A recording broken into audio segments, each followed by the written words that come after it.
Greetings. It is I, Steve, with my ever present co host, Chris. Omnipresent. How you doing, everybody? Good to see everybody here today.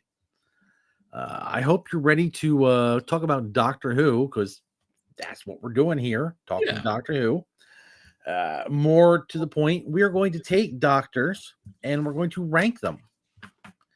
I have my list of doctors, random. So we're not just going to go through, one through whatever. We're gonna do them randomly. You guys in the chat will hopefully join us and let us know what you think, how we're doing. If you think we're putting these in the right spots or not, well, we're gonna put them in the spots that we believe they should go. We're the Madmen. We're the Madman in the box. We get to make the rules. As long as Shooty's in the top tier, that's all that matters, isn't it? Well, we'll see about that one, won't we? So, without further ado, let's go ahead and kick this off, shall we? All right, as you can see here, we have tiers S through D, and then we have Nope. Who knows what that's for? We'll find out. We'll find out later. All I know is we have all the doctors present right now. That's got to be for William Hartnell, isn't it? He was the worst one, I've been told. Well, we'll find out, since the first doctor we're talking about is William Hartnell, the grumpy old doctor. Chris, what do you know? I know you're more of a New Who guy. So, what do you know of William Hartnell? I mean, you being over in England, you know, being in the home of Doctor Who, I'm sure something must have seeped in somehow, like, seeped into your brain about William Hartnell. So you would think, but no. I mean, he's one of the few I know very little about. I can only kind of give vague impressions from the few clips that I've seen. So, although hopefully at some point I will be doing a watch through of kind of classic Who and kind of get myself up to speed, but there's always something in the way. But he looks the part, from a complete kind of outside perspective. So he looks the part. He looks a little stern. He looks respectable. Looks snappily dressed. Other than that, in the few clips I've seen, I don't know a huge amount. I can tell you he probably is already better than maybe one or two of the people on this list. Yes, he absolutely was the Doctor when he first showed up. He thought he would do the Doctor for 5 years. He unfortunately had some health issues that caused him to not be able to carry on. And thanks to some creative people, they came up with the idea of regeneration and allowed Doctor Who to become what it is today. Is that a good thing or a bad thing? I'm sorry? Is that a good thing or a bad thing? For most of it, it's a good thing. So, I know where I would place him. Just I would put him in A, simply because while he's he's not, in my opinion, he's not like top tier, S tier. He is the beginning, and without him, there would be no Doctor Who. So, in my opinion, I think we should put him at least A. Why would you not put him as S? Well, I mean, while he's at least an S, an A for me. There were some stories that just seemed to be a little off. quite honestly, he never was my biggest. I never was the biggest William Hartnell fan. Okay. But I can't deny his contribution to the show, which makes me want to put him at A. And how was he rewarded? You know, kind of what's the term, posthumously or whatever? Posthumously, You know, they fucked him over and said, nah, old dude, get out of the way. well, they were going to just get rid of him early on because he was having some health issues, but they didn't. They let him continue for a while, and then they let him pick his own successor. Mm. Now I'm more referring to the Timeless Child bullshit. We're not even talking about that yet. We'll get to that. No, but that's what I mean. In the long run, you know, he, as you say, he kicked it all off. You know, he may not necessarily have set the standard or whatever if he wasn't your doctor, but he set the mold, and they reward him, you know, by into the future by saying, no, he wasn't the first. He was, you know.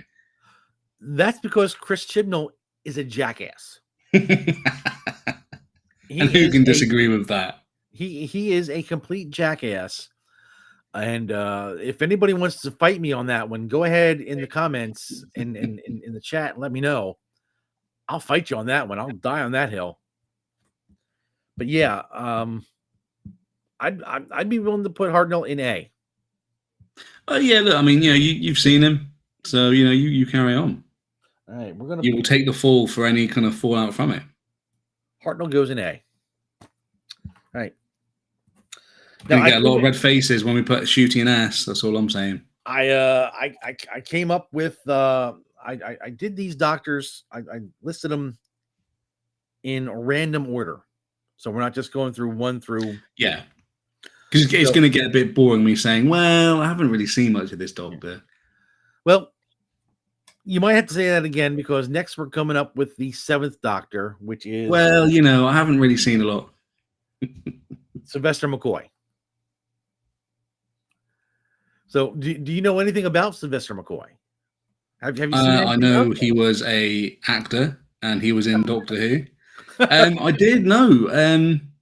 I believe he is one of the doctors, or for some. I don't even know how I came to be watching it, but I watched like 1 or 2 episodes of Classic Who. I think about 2 years ago. So obviously, as you can imagine now, particularly kind of nearly kind of 8 o'clock in the evening for me, you know, it's completely wiped out memory. But yeah, you know, he was the doctor I watched. I can't quite remember the story, but you know, he was fun to watch. You know, I'm trying to think of the companion, but the companion was like kind of like not teasing or rubbing him, but you know, just kind of like acting out a little bit and kind of testing him. I'm just trying to think about what the story was, but yeah, that's pretty much about it. I mean, this is the good thing about it. I mean, all the Classic Who doctors. I mean, they have some kind of familiarity. If you watch kind of New Who, they just kind of they kind of bring something up.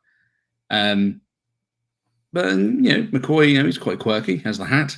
Yeah, it's not quite as majestic as the scarf, the mighty scarf of doom. But you know, well, he's got his umbrella with the question mark. Yeah, he's got his jumper, the penguin, as you guys like to call them. You know, we call them sweaters over here. Yeah, with all the question marks on.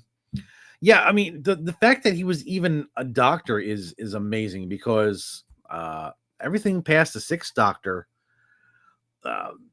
Apparently, the BBC wanted to just axe the Doctor after the 6th Doctor, but for whatever reason, they let him come back and they let him have the 7th Doctor and have his adventures. Unfortunately, back in '89, that's when his tenure ended. He and Ace, his companion at the time, very tough as nails girl. She had a black leather jacket and some that rings a bell. Yeah, baseball bat, and she loved explosives. Uh, they were the last Doctor companion duo before we got to the movie, and then season 9, Doctor 9. Anyway, uh, I liked him. I thought he was fine. I didn't think he was great. I um, I'd probably put him as a B. He's Okay. he's a good doctor. I enjoy watching his episodes, but by this point, the BBC had pretty much given up on Doctor Who, and um, whatever he was getting was scraps at best. Yeah. I'd love to know. Do you mean if I had the time, I'd kind of investigate the BBC to turn around and say, "Nah, it's okay. We've got enough now. We don't really need this." You know what those things were, because up until maybe 10, maybe I'm being a bit too generous, kind of years ago, the BBC was actually putting out decent content. So Mhm. the stuff they had kind of close to their chest must have been pretty good. I can't remember his name. If anybody knows it in the chat, that'd be great. The controller at the time, for the 6th and 7th Doctor, he apparently he did not like sci-fi.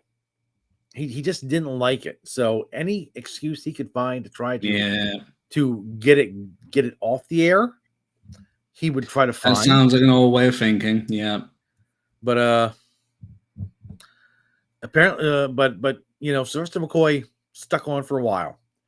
So I think he should probably go in B, in my opinion. I'm looking at chat and I'm looking at you to Yeah, see go what. for it. Pop 'em in B. Yeah, I mean, I don't see any issue with that. Right, Sylvester, you're B tier, my buddy. All right, next, somebody you might recognize. We're talking Peter Capaldi and Doctor Number 12. Something I know you know this guy. I know you watched him. Yeah, I saw the thick of it in its entirety before this, so this was interesting to say the least.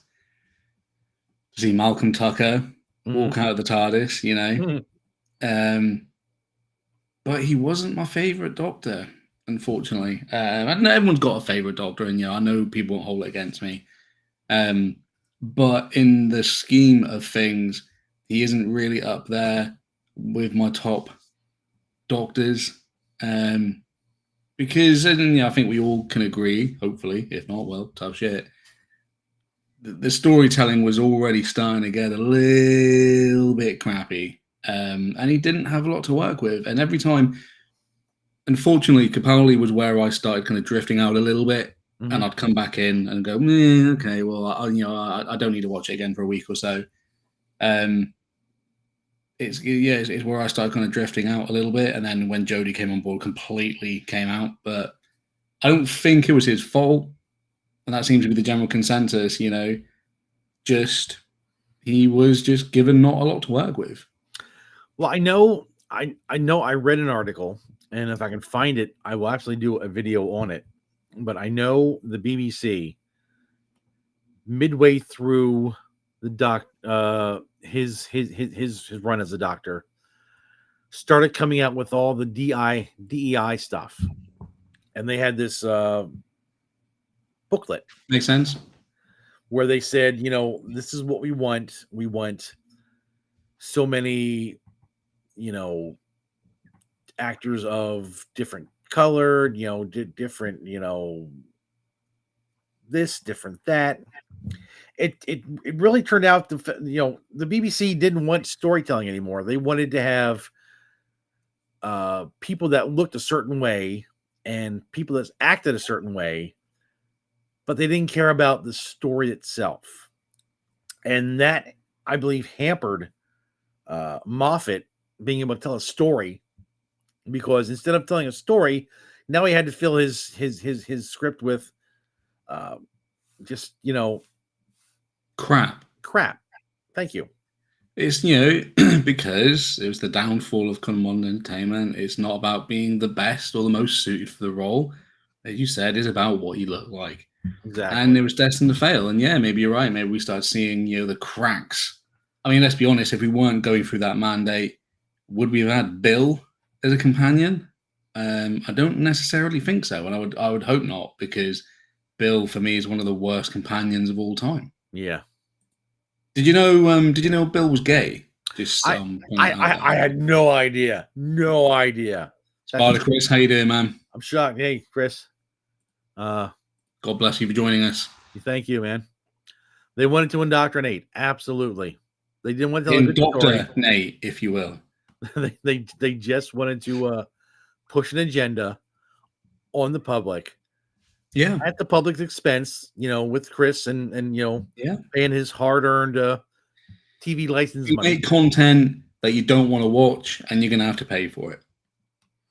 Now, you don't think he's not one of your favorite doctors. I think he did a great job with what he was given. Yeah. I mean, his time with Clara, pretty good. I enjoyed it. His last season with Bill was really hard to watch. Hard to watch. I mean, I got through it, but it was hard. I don't think I watched anything with Bill.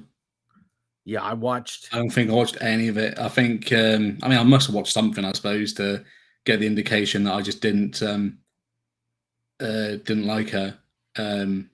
But no, that was a major. It made it easy to turn it off. Yeah. Chris says it sucks. You have to pay for your own indoctrination. Well, I still pay the license fee, and before anyone can say, well, whatever. But because my partner occasionally watches iPlayer, and my little one will watch things on iPlayer, with supervision, and I do mean that. I mean, he doesn't watch anything that hasn't been kind of vetted by my kind of committee of me and my partner, because it's the honourable thing to do, Yeah. Yeah, Chris said Peter Capaldi is great. He could have been a great doctor. Yeah, maybe the best. Completely agree. I absolutely think. I mean, even with the garbage that he had to go through in his last season, I still think he elevated that show beyond what it actually was. Yeah, I mean, he made Doctor Who better than what it actually was. If it was any other actor, I think it would have just been junk. It would have been unwatchable at that time. But because Capaldi is who he is, and he was able to just act the hell out of things, I think he should at least be a B tier.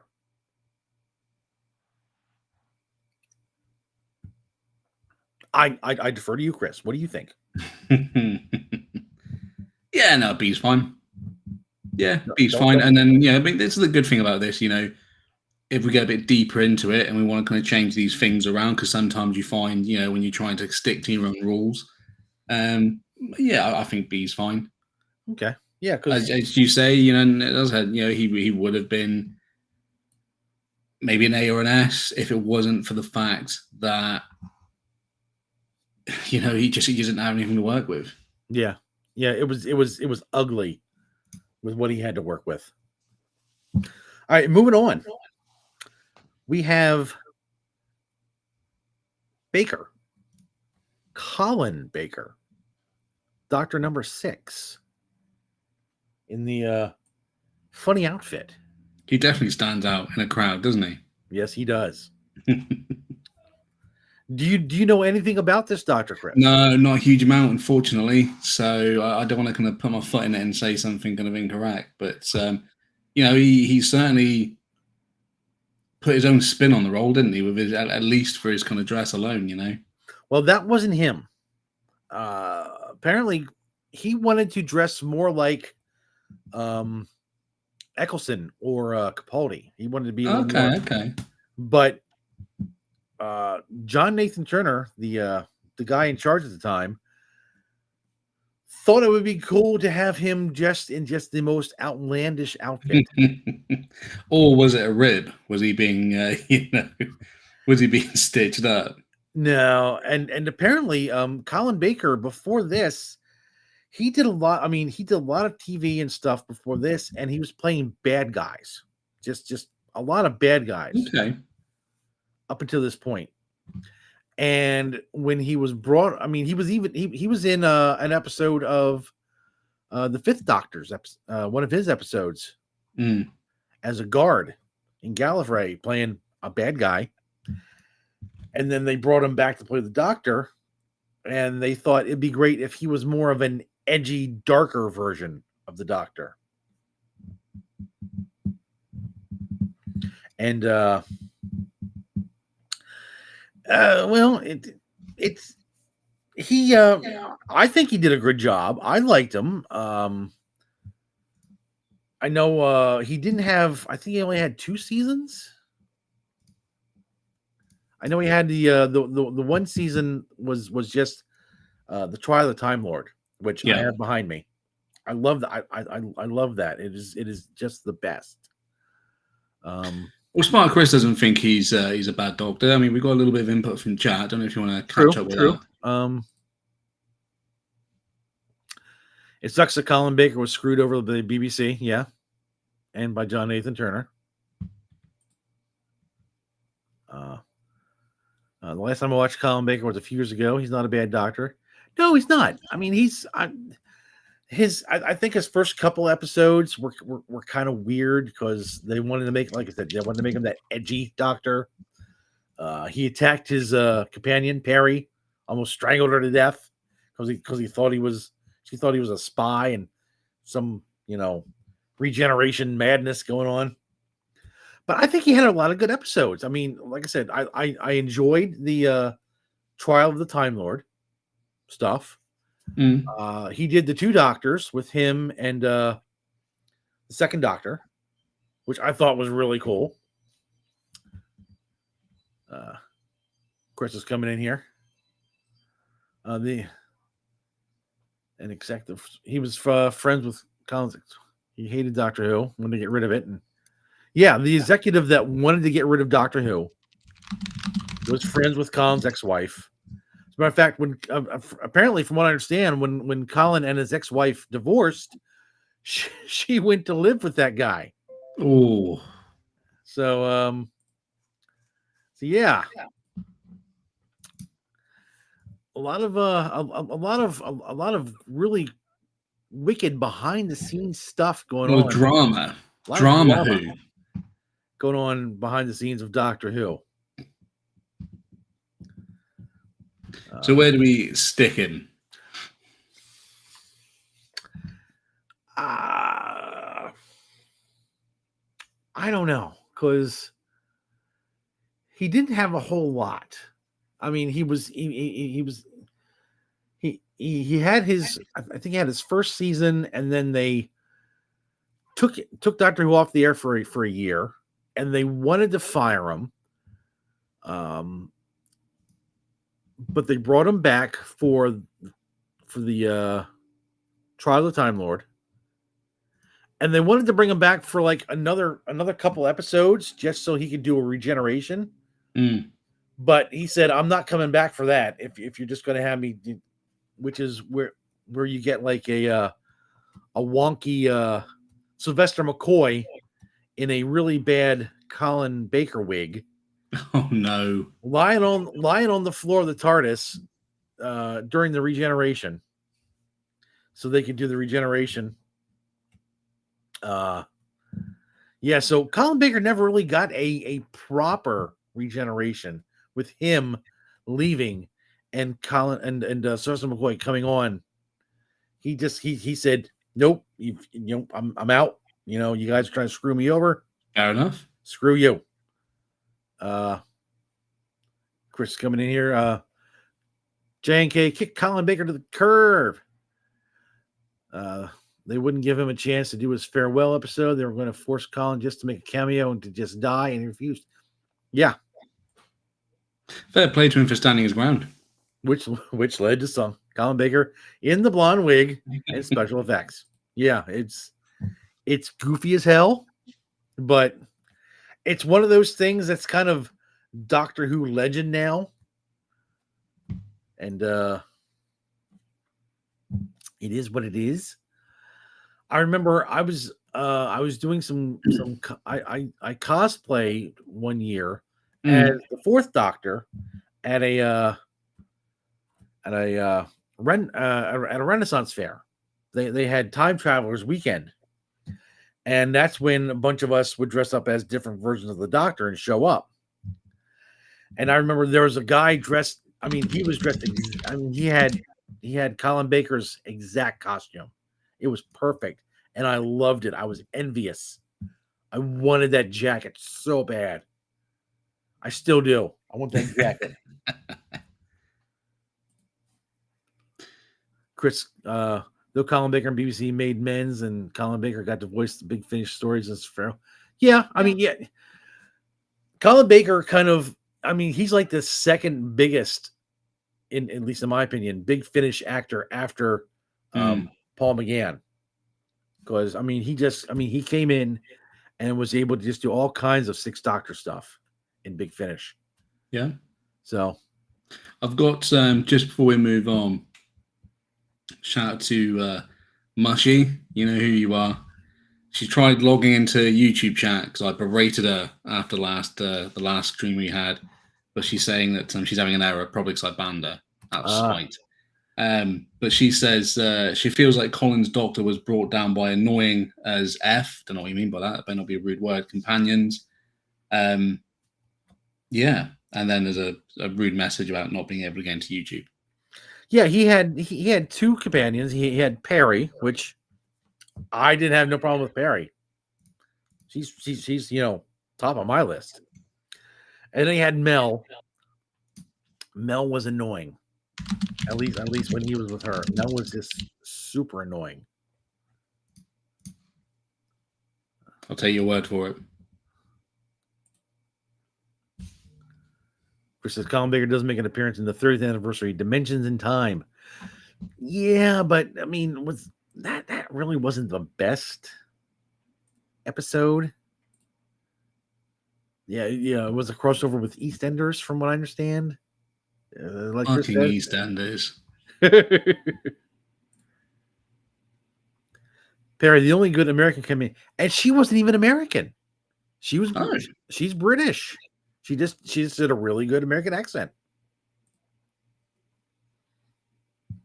And full disclosure, a while back on X, when it was still Twitter, I talked to her, the actress who played Perry, and she blocked me because why?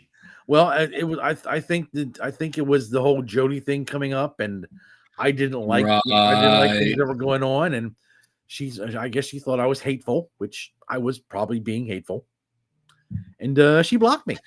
So well, that says more about her, doesn't it, than it does about you. So I had hateful bigot. Well, you know what? We were right in the end, weren't we? Because it was shit. So it was. So I mean, just knowing what you know, where would you put the Sixth Doctor? I mean, it sounds like he didn't really get a chance, did he? I mean, that's what I'm getting from my good friend on X and from kind of you, kind of guys in the chat here. Mayo Tango 131 says Mel was the best in Big Finish. Shout out to Mayo. Sorry, I should have said hello when you first came in. Hope you're doing all right. Good to see you. I mean, C or B? Yes, you evil misogynist. Yes, that is correct. And racist as well. Steve, I'm not. Me? Oh, no. I'm perfect in every way. But yeah, I'd probably put him in C. I mean, okay. Just because, I wish he would have been treated a little bit better. But I think, we're not talking about the actor, we're talking about the character. Yeah, fair enough. As a character, I think he's a C-list Doctor. All right, coming up next on my completely random list of doctors, we have Doctor number 2. Patrick Troughton. I know even less. It just hasn't come across my desk, if you will, about Patrick. So I really, unfortunately, can't comment. Catch up with Chris in the chat here. I got caught next to big wave suspensions. Apparently, I'm an evil AI. if you have an opinion that is not part of the mainstream, we're all evil AI spam bots. You can get away with it. I mean, I think I've done pretty well so far to survive kind of 9 months, but Patrick, depending on however long it was, maybe give it another go. You never know. As long as you don't say certain T words, you generally don't. I haven't got into trouble so far, but the minute I lay, and I wasn't even being offensive. That was the hilarious thing about it. It wasn't even an insult. I was just talking to Mary Kate Delvey, the Queen Turf, just saying, and it was like it was like literally in a split second. It wasn't as if anyone reported me. It just we picked up. I was like, did you fuck? Get out of here. So Patrick Troughton, Doctor Number 2, was basically all but handpicked by the first Doctor, Hartnell.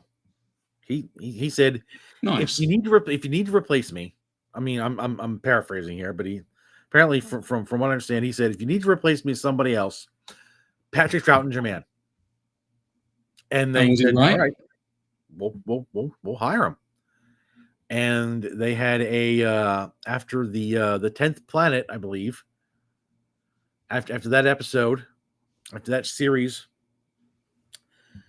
first Doctor stumbles into the TARDIS, kind of collapses, and you have your first regeneration with him turning into Patrick Troughton, the second Doctor.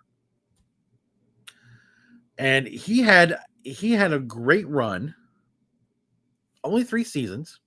As a matter of fact, he's he's famous or infamous. I don't know what you'd call him. He went around to a lot of the other Doctor Who actors and said, only do 3 seasons. Only do 3 seasons. That way you're not getting typecast. You're not, people aren't, going to stick you in this little Doctor Who peg for the rest of your life. Do 3 seasons and get out, which is what he did. Chris said Patrick was so fun. Sadly, almost everything from him is missing, unfortunately. But luckily, a good chunk of them were restored with animation. Yeah, back when the BBC would film stuff and then just decide to reuse the film and just film right over it, not thinking they might want to have it for posterity, might not want to have it for the future generations. Even back then, they were shit. But I guarantee you, if you want the first ever episode of EastEnders, they've got it on some fucking dusty old fucking reel of film. Yeah, Chris says Troughton did 3 years believing that was it, but later he regretted not getting 1 or 2 more seasons in. I can understand that. But maybe he was still right. I mean, they wanted to make room for colored film. Bit racist. Yeah, well, everybody is nowadays, so they were just ahead of the game. Yeah, when John Pertwee shows up, he was the beginning of the colored video. We'll get to that, whenever we get around to him.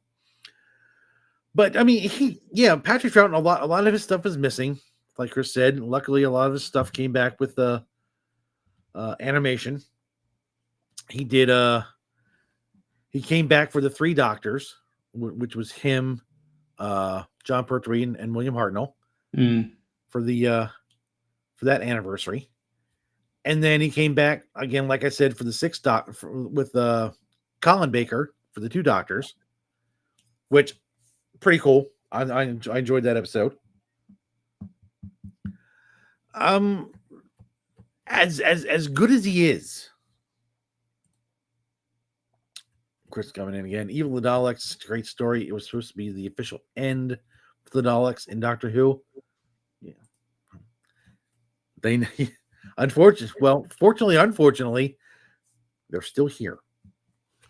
I mean, I feel in the long run they should have been, and I think you still could have did Dalek. And it could be, you know, the last ever Dalek. And I can't remember. I mean, I need to rewatch the episode. You know, I'm getting a bit kind of hazy, but you know, you could have had that further interaction between kind of Eccleston. Yeah. And, you know, and maybe they did. To be fair, again, I need to rewatch. I'm ultra fuzzy, but and then that would have been it. Then you know what happens at the end. You know, happens, and you know we never see them again. But you know, yeah, I missed the 5 Doctors with him being in that too. I don't know. I got not only I got the DVD and the VHS of the 5 Doctors. nice. So I don't know. I just completely whiffed on that one. Thank you, Chris. Completely whiffed on it. I think he's. I go back to when I was watching as a young person on PBS when they showed Doctor Who on PBS here in the States. I had my doctor, who I absolutely love, but they would play other doctors. They play other doctors as well. And whenever Patrick Troughton's doctor came up, I wasn't really as invested with him, Yeah, as I was other doctors. So I would put him personally in C tier. Okay.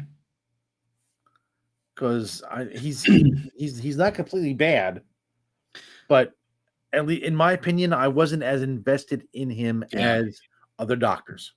Okay. Mushy over on X is just when we were talking about kind of the BBC destroying historical film. So you're saying that they did the same thing with the Avengers or early Avengers episodes as well. Oh man, yeah, fantastic. Well done, BBC. You know, even back then you were cocking things up. All right, so we're going to slide Patrick into C. Okay. We'll come back to chat here. Talking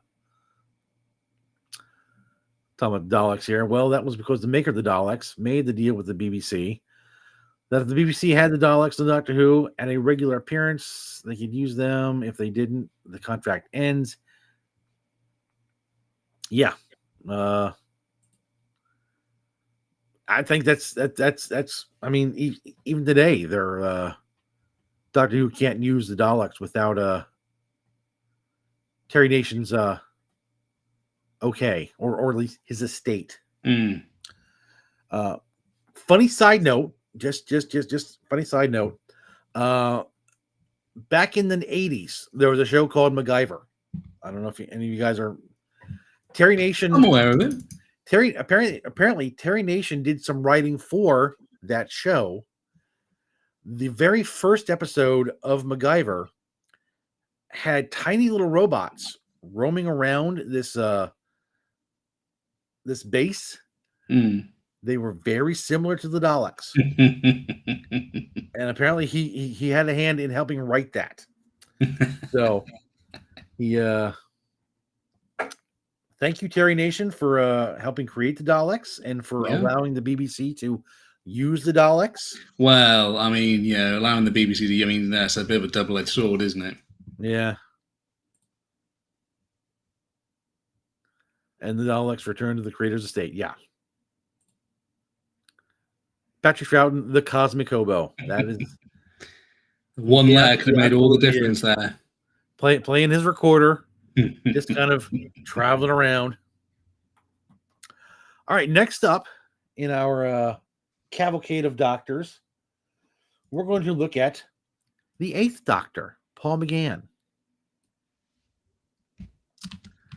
A man who didn't have a proper series. He had a movie, and then he had a series of little there are some movies. No. No.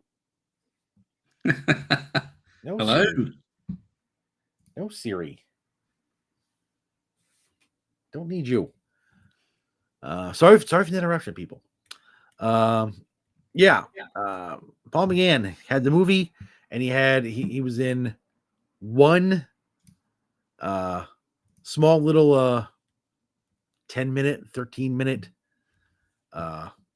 episode. Yes. Before the 50th anniversary. Yeah. Where he regenerates into the War Doctor. Yep. But his biggest claim to fame is Big Finish, where he has a multitude of episodes. I mean, he's just, I mean, Big Finish was almost, I mean, from my perspective, Big Finish was built off of the Eighth Doctor.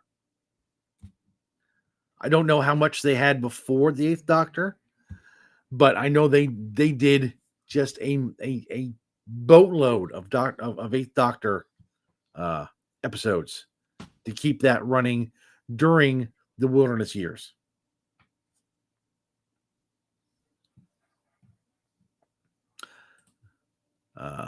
Checking in the chat. Chris says during the late 60s, Terry Nation tried to bring the Daleks to North America to make a spin-off, but it didn't really take root, which is why he took it back to the BBC and Doctor Who. Paul McGann got screwed over, but I hear he did great. Yes, he did wonderful with Big Finish stories. To be fair, it wasn't just the Americans. It was kind of a Canadian-American collaboration. And if you know anything about Canadian TV, if you watch the movie, at least for me, it has a very Canadian feel. I've watched a number of shows that were mainly Canadian based, and the Doctor Who movie feels very Canadian to me. I don't know how to explain it, but at least to me, you can tell very Canadian. Maybe that's something only somebody from the States. I mean, maybe internationally. I mean, I don't necessarily pick that up at all. I mean, I would kind of defer what the chat was saying here, you know, about, but you know, you'd think it's American, to be fair. Yeah. I've sent you something in private chat from Mushy over on X just regarding the MacGyver. She's actually got a little bit of info in a picture. Okay. She has she sourced the information. So thank you, Mushy, you legend. I will forgive you for not coming on to YouTube chat just this once. We will get to that, I promise. We'll get to that. Yeah, Sylvester McCoy got shot at the beginning of the movie and died on the operating table because apparently in the movie, they took x-rays and saw two hearts and they thought, well, it must be something wrong with the equipment. As a doctor, I know human physiology, and there's only one heart. So they went and they just destroyed them. Honestly, actually, from what I understand, from what I remember, it was the anesthesia. The anesthesia was the thing that actually killed him. Well done. I don't hate the movie. I love the movie. I absolutely love Paul McGann's movie as the Doctor. Love it to death. Again, got it on DVD behind me. Yeah, you know, it's something I've said this multiple kind of times now. It's something that kind of I say we, more me, but New Year's Day, it's in the rotation for things that we watch. I don't really, you know, first time I saw it was kind of 2 years ago, so I was completely late to catching up. But you know, it was different, but not in a Shooty Gatwa RTD2 different. You know, and there's a little bit of kind of, you know, nostalgia and, you know, kind of 90s kind of bait there. And, you know, I'm a sucker for all that kind of stuff. But the music, the aesthetic, you know, the interior of the TARDIS, you know, just kind of that whole kind of setup, the casting, you know, I know everyone's not necessarily a fan of kind of, you know, the Master in this, but I thought it was fine. The snake stuff was a bit weird, but I don't know if that's kind of relevant in here, but you know, it was zany, it didn't hurt anything, and the casting was great. And it's just one of those films really that you just don't notice time. Do you know what I mean? It just kind of, you know, you never clock, well, at least I never do anyway. Just, you know, it's just an enjoyable film. Yeah. Is it going to blow you away? No, it's not. But it's always entertaining and it's always kind of worth a watch, you know. Personally, I'm not. I just couldn't give a fuck about audiobooks and Big Finish and stuff. So I'll never, for the most part, ever get involved in that.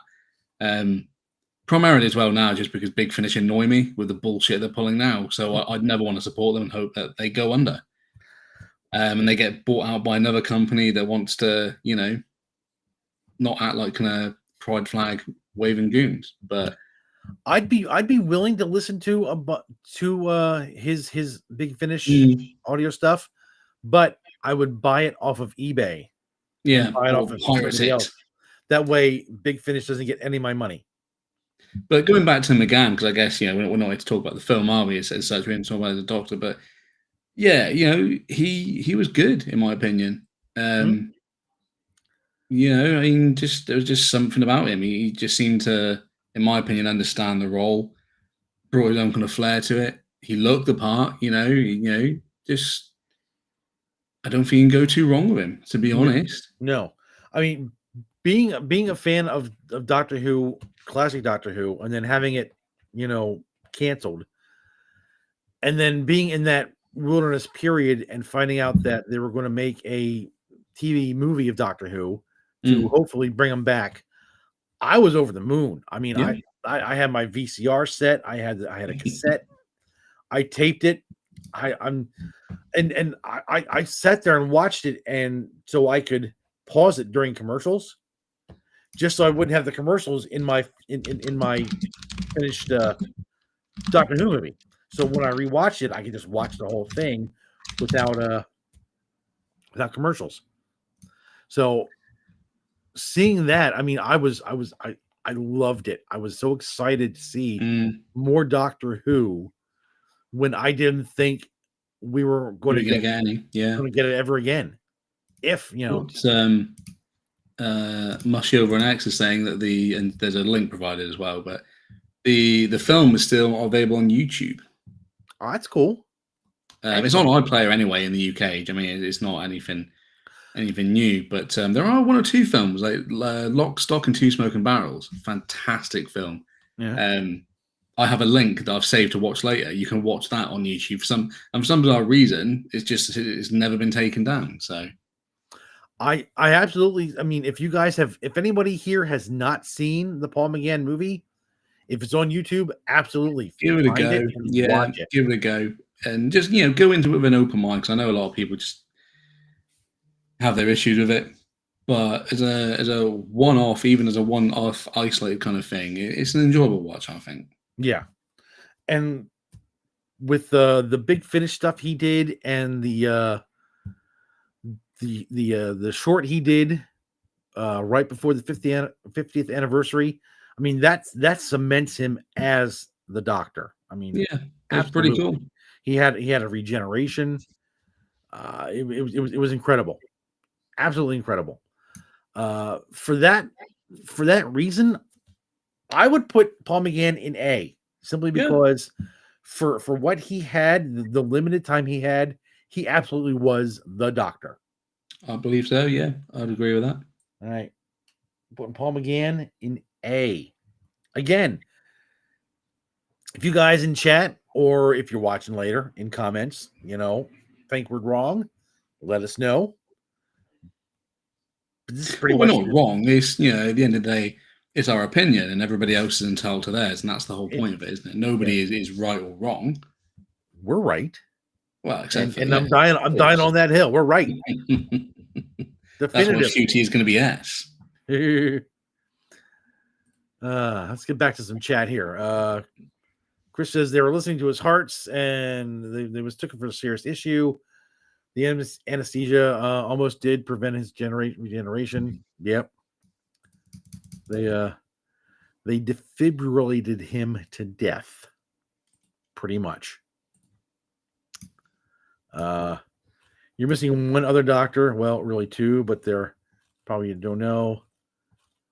One I never knew until I made the episode with the Come Nerds. We got a list. We're working on it. We'll get there. If we miss it, if we get to the end and we miss it, Chris, let us know. But I got all the Doctors here. Night of the Doctor. Right. Those episodes. There was like the Night of the Doctor, the Day of the Doctor. It all get it. Of the Doctors. Of the doctors, I like to think I'm pretty doctor savvy, but even me and my age, I get a little cloudy and I get things mixed up. So, all right, so we got that. Next up, we have Doctor Number 10, David Tennant. I know there is some issues with Mr. Tennant these days, but we're not going to talk about that. We're going to put that behind us. We're not going to worry about his leanings, so to speak. And we're just going to speak about the character himself. We'll save that for the later instance. Yeah, we'll work on that later. But as for the 10th iteration of the Doctor, Chris, what were your thoughts? He the first watch, was just kind of blew away by him. He did a really, really good job. But I wonder on kind of recent rewatches and stuff, comparing him to other characters and stuff, and maybe, maybe he was pantomiming it out a little bit. It's a bit of a strange thing to describe, Now, don't get me wrong, I still enjoy watching, his episodes. Well, not those episodes, but it just makes you appreciate the other people that played the Doctor a little bit more. Mm-hmm. I can't quite fully explain why to a certain degree, but maybe at times it was a little bit too much. Maybe maybe that's kind of one thinking of it, but overall, it was a great performance, and it was a little bit different, quite a bit different from Eccleston. Yeah. He's definitely up there. Yeah, and as you say, despite the fact he's acting like a bit of a twat now, or maybe he always was a bit of a twat, I don't know. It was enjoyable to watch, and it is always enjoyable to watch. Chris is coming in with he was the most human of doctors because he regenerated for Rose. Yeah, I think of the new Who, he absolutely was the most human, humany. Yeah, Chris is coming in with Rose. It was slow, okay with Martha, but great with Donna. I know how you feel. Donna sucks, man. Donna sucks. Again, that series I dipped in and out, except for like Journey's End, because obviously it brought everybody together, and that was because I hated Catherine Tate. Can't stand her. Couldn't stand her. Out of Doctor Who. Couldn't stand her in Doctor Who because all she did was just bring one of her annoying fucking characters into Doctor Who. And I feel like I was the only one, everyone else was kind of being absorbed by a perception filter, and I was the only one. I just stood there going, "This is shit." Then went, "Oh no, this is she's one of the greatest companions." I'm like, "Are you all fucking mad? She's the worst. She is literally the worst." I am the only sane one in the room. Yeah. She was fucking annoying. She didn't bring anything to the character. It was just Catherine Tate being her annoying chav character, and everybody clapped like fucking circus seals.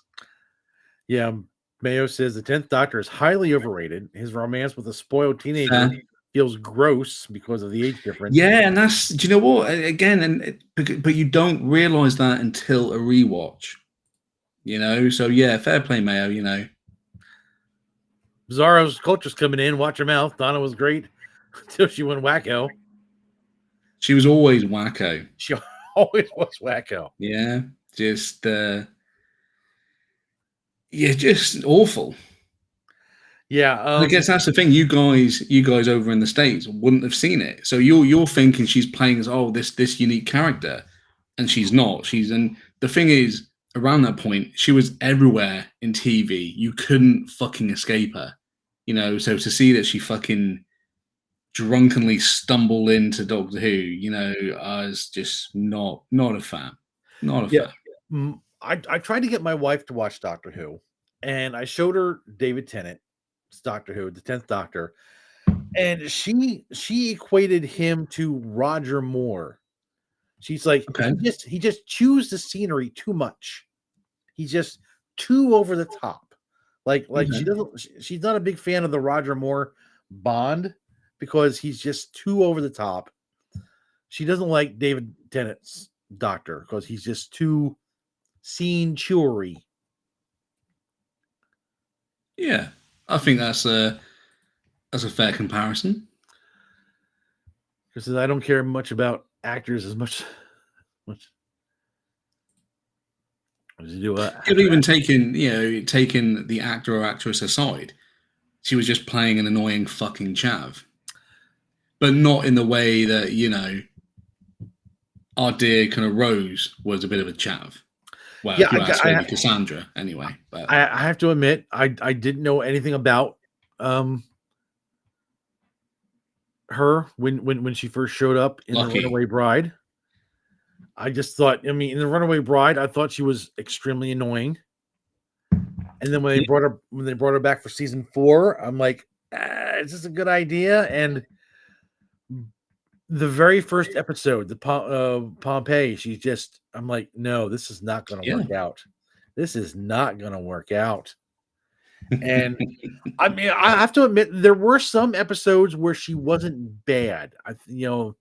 Whoever either wrote the episode or directed the episode was able to pull her back a little bit. But so there's a couple episodes in the 4th series that I can enjoy. But yeah, most of them are just it's like fingers down a chalkboard. Yeah, completely agree. But anyways, we're not here to talk about that annoying old trollop. We're here to talk about the 10th Doctor. Let's where would we rank him? Let's hit some chats real quick, and then we'll get back to him. Yeah, we never saw those variety shows or whatever she did. Well, for it to be a variety show, she'd have to have a variety of characters, which she didn't. Maybe try with older classic doctors. Possible. If only Martha traveled with another doctor. That would be interesting to see. Mm-hmm. I'd be interested to see that. But where are we going to rank the 10th Doctor? I know personally people love to put him at either 1 or 2. If you're putting Doctor Who in like a top 10 list, his Doctor is either the first or second Doctor. In the list, the top or the second. Do you think he deserves an S spot, an A spot? Where are you putting the 10th Doctor? He had 3 different companions, plus he had a couple extras with the specials. Where are you putting this Doctor? Spartacus is saying B. I don't know, because Eccleston was obviously out of the picture.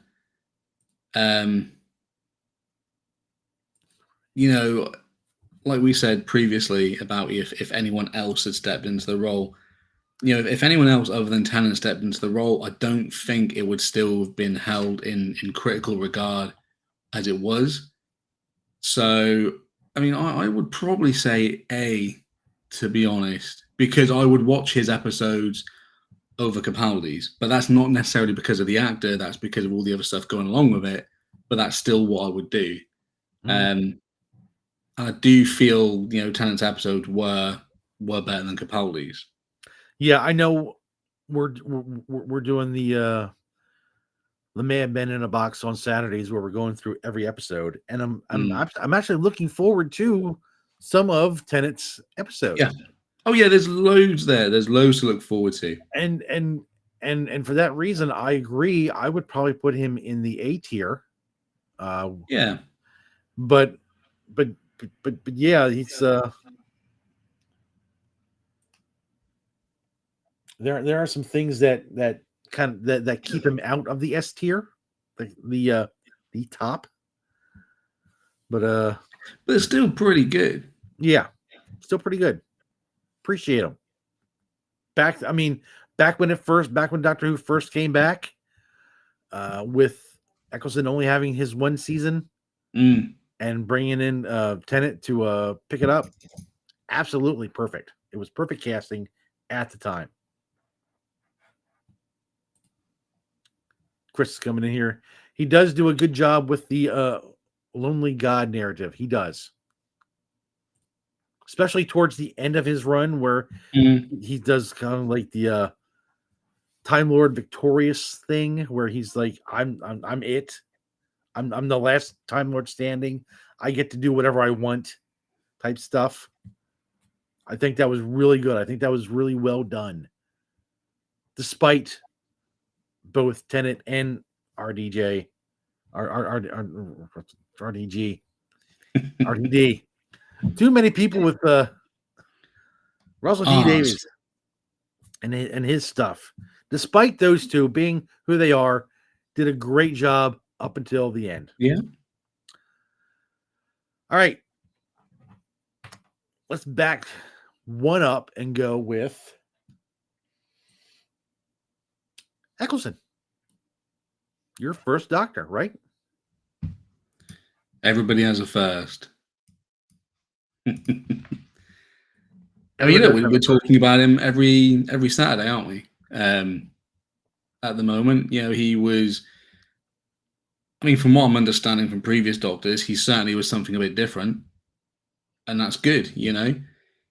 The way he dressed, and again, I know that's not necessarily kind of his decision, etc., etc. But again, we're talking about the character, kind of to a certain degree, aren't we? Not anything else. Mm-hmm. Kind of gone with the extravagant coats and stuff. It was just a leather jacket. And the way we went. And he really did give a standout performance, and the character was kind of well thought out. The episodes were really good. We're talking about that. He was a really good kind of no nonsense kind of version of the Doctor. Exactly. And I think Tennant tried to do that sometimes, which he did successfully. I'm not saying he didn't. I just feel Eccleston pulled off the no bullshit. Because Tennant was kind of all fluffy and that kind of stuff, whereas Eccleston's kind of quite hard nosed, and and you knew when he was really pissed off, like we were talking about, kind of End of the World. Is it End of the World? What the episode we just did? Yeah. Where Cassandra, although we know that there's a bit of a spoiler there, he puts Cassandra in her place and says, "No, too many people have died, so unfortunately the books need to be balanced." Splat. So, but I do wonder where we're going to put him, to be fair. So, just while you're talking, I'm just going to exchange my drink. I'll be right back. Sure. Yeah, I was going to same thing you said. I think the Doctor was a no nonsense. He was a no nonsense Doctor. He came in. His first episode with Rose was nice. I mean, he wasn't really. There wasn't any anger in him. He absolutely did a great job with just. The very first interaction with Rose, where he says, "Nice to meet you, Rose. Run for your life." I mean, I love that line so much. And you could see through his entire run, when he wasn't happy, he was either a very happy-go-lucky Doctor, or he was just dark. There wasn't a whole lot of gray area in him. He was either, yes, let's do this, or dark, you're going to die, and I don't care. I have no F's to give. You're going to die. Let's go to the chat here before we go any farther. Back with Tennant. He tried to take control of time, and time slapped him back. Yes, it did. Yes, it did.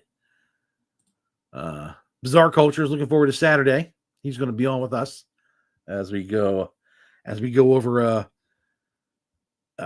Eccleston's third episode, The Unquiet Dead. So please come back Saturday, 4 p.m. Eastern, 9 p.m. UK, and we're going to talk about The Unquiet Dead. So I'm looking forward to that. Chris saying a fun Doctor, a nice beginning for getting into Doctor Who or restarting Doctor Who. Yeah, I think Eccleston did a great job in RTD of setting up a new Doctor and being able to bring in new fans, which we Yeah. talked about this. We talked about this on Rose on the Madmen. He was able to bring in new people into the fandom and just get a whole new generation of people excited about Doctor Who. And set the stage for Tennant. Yes. I wonder maybe if you went straight in with Tennant and didn't have that buffer with Eccleston, maybe it wouldn't have been received as well. I think it would have been. I think it would have been received as well because of, at least with the classic fans who went through the wilderness years and were hungry for new Doctor Who. I think they would have eaten it up, no matter who was in it. Maybe. I just think I think Eccleston was the perfect Doctor for that. I do wonder if he, if it came to it, if people maybe would have perceived it as being a little bit too kind of silly, maybe. If he would have wrote the same stories, but just had Tennant in them, I think it would have been fine. We should do a what if with AI. Yeah, I think if Tennant was in it from the beginning, the fans, the classic fans who were hungry for Doctor Who would have jumped on board as happily as I did. If we have any classic fans out there who want to chime in, let me know what you think, because I think it was. Let's check the chat. Caught up with them. The Ninth Doctor rocks. He absolutely does. No doubt. Series 1 did a better reboot feel than. Yeah. It certainly did. Certainly did. What went wrong? Yeah, RTD2. We try not to talk about that here, but because I don't even want to think about that. What a disaster.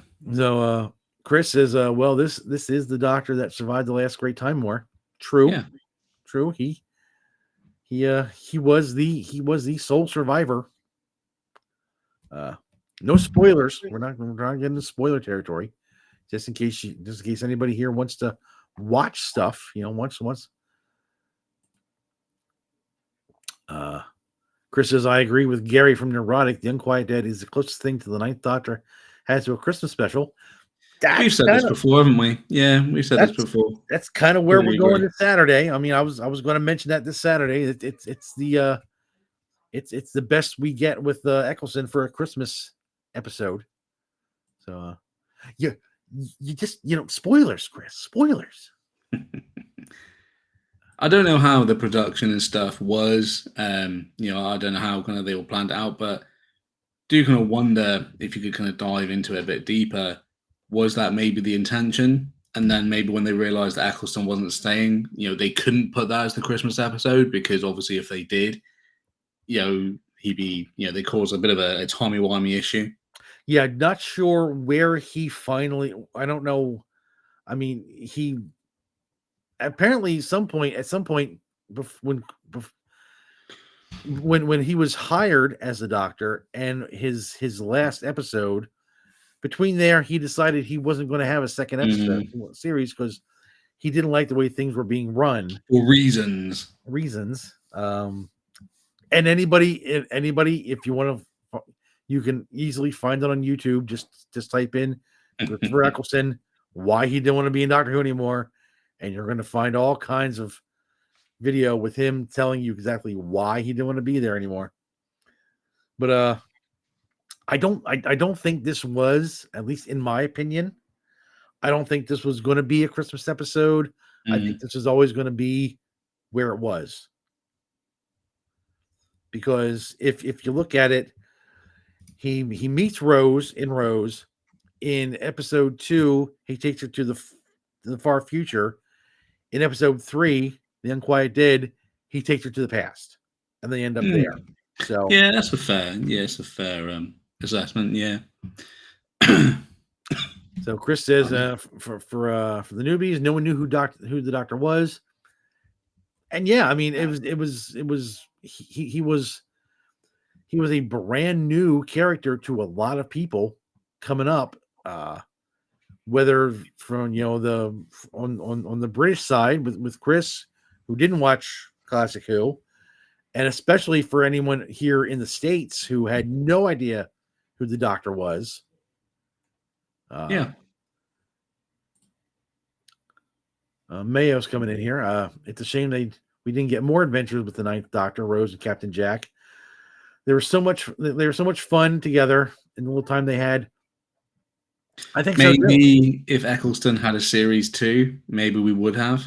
I think the three of them, the Doctor, Rose, and Captain Jack having a full season together, that would have been insane. I would have loved that. Yeah. Chris, Neo Who doesn't exist. We're going to get to that. But I don't disagree. Bizarre Culture's coming in. I remember being so intrigued by the Time War and wanting to know more about it. Yeah, it was interesting. Bringing in the Time War. I know why they did it. I mean, with everything going on, creating a time war and having the Doctor being the only survivor, that way you could just focus on one character and have him go on adventures and not bring in a lot of the backstory, and just have a semi-clean slate, so to speak.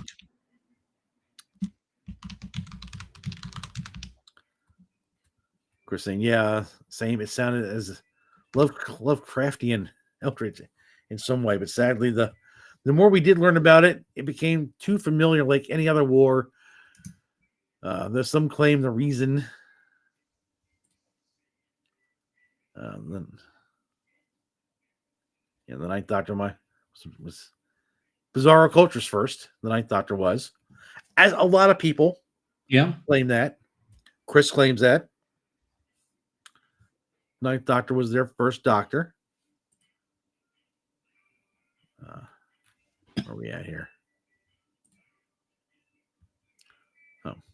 Coming back to Chris is why the later parts of the Time War were so familiar, was because all the Eldritch weapons of the Daleks and the Time Lords were used in the beginning, resulting in later parts of the war being more traditional. They ran out of all the fancy stuff. Yeah, they ran out of all the fancy stuff. Kind of bums me out to think about how good it used to be. True. Yeah, which is why we're here today. I mean, we're here to celebrate good Doctor Who. We want to think about all the good stuff. It could be great again. Make Doctor Who great again. We need to start a campaign. It can be. I mean, people saying that it's dead kind of forever. I don't believe that's true. It can make. I mean, maybe it will make a return, but it could make a return as a good product. Yeah, it could. Just the roll of the dice and the odds are very, very low at the minute. Unfortunately, the what has to happen to make Doctor Who great again? Yeah, the BBC has to get out of the way. That ain't gonna happen, and that's not going to happen. So until the BBC gets out of the way and lets a competent show writer and showrunner come in, take up the reins, and just go on with the show, until that happens, unfortunately, Doctor Who should just stay where it's at, and that is nowhere right now. I'm extremely really happy. agree. I'm completely happy with a new wilderness era coming up, and just letting it rest for a very long while, until the BBC either gets its head out of its ass and understands what it needs to do and gets out of the way, or it says, you know what, we're going to hire a new showrunner, we're going to let them do it, and we're just going to step back. Either way, that's what needs to happen. Yeah, completely agree. Chris says, shelf Doctor Who for a decade or two and then reboot it. Ignore Neo Who or never mention it again, which is basically retconning into oblivion. Yes. I could absolutely do a video where I could give you my idea as to how to reboot and not reboot, but revive Doctor Who, even with the garbage that has come, in the last couple of years. So, after saying all that, where are we putting the Ninth Doctor?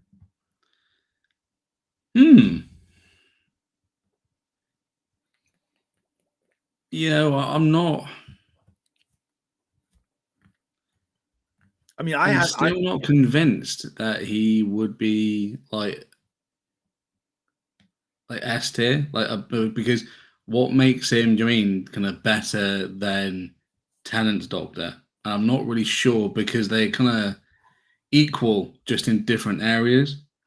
I mean, the only reason I would see putting him in S tier, at least, I'm just playing devil's advocate at this point. Putting him in S tier is because he was the Doctor who brought everything back. He brought in so many new fans to the fandom. Yeah, for but better by or that for logic, worse. For Hartnell better or was for worse. that started it. I mean, fans that he probably brought in are probably some of the same fans who were happy with the direction Chibnall and RTD2 took. Oof. RTD, took the franchise. Mm. Allowing those people in. Got to gatekeep people. I hate it, but we got to gatekeep better. Well, that's the lesson learned, unfortunately, on all fronts, isn't it? Gaming, sci-fi, hobbies, kind of Games Workshop kind of products, etc., etc. We were trying to let people in, and we did, and now you've got female Space Marines. Yep. Chris says put him in A. I think A is fair. Yeah, and I think. You know what? I'm going to go with you guys. I think A is probably fair. Yeah. All right. Next up, in our totally random, I did this. I did pick these doctors at random. I had a little wheel, and just did random stuff. We're talking the Fifth Doctor, the cricket guy, the guy with all the cricket stuff, and the decorative vegetable, Peter Davison. Chris, no material here, unfortunately. So I'm gonna have to kind of defer to whatever your kind of thoughts are in the scheme of things. I thought he was an okay doctor. He at the point where he was hired, he was the youngest doctor at the time. They made if Tennant was the more human of the new Who, he was probably the most human of the classic doctors.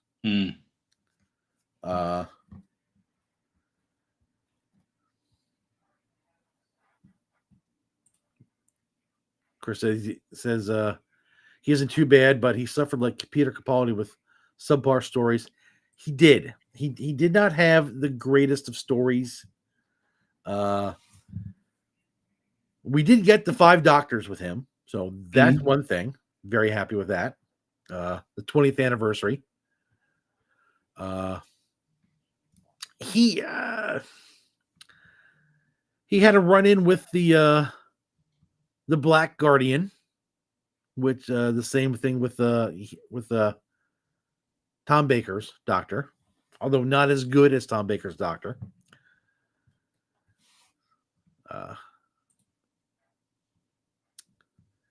Chris says that Peter Davis is also the father figure. He had 3 travelers with him that were like his children. when he first regenerated. Yeah, he kind of inherited Tom Baker's last three companions, and I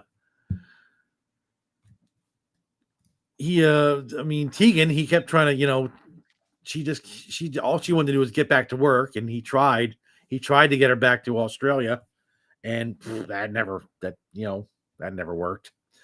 Uh,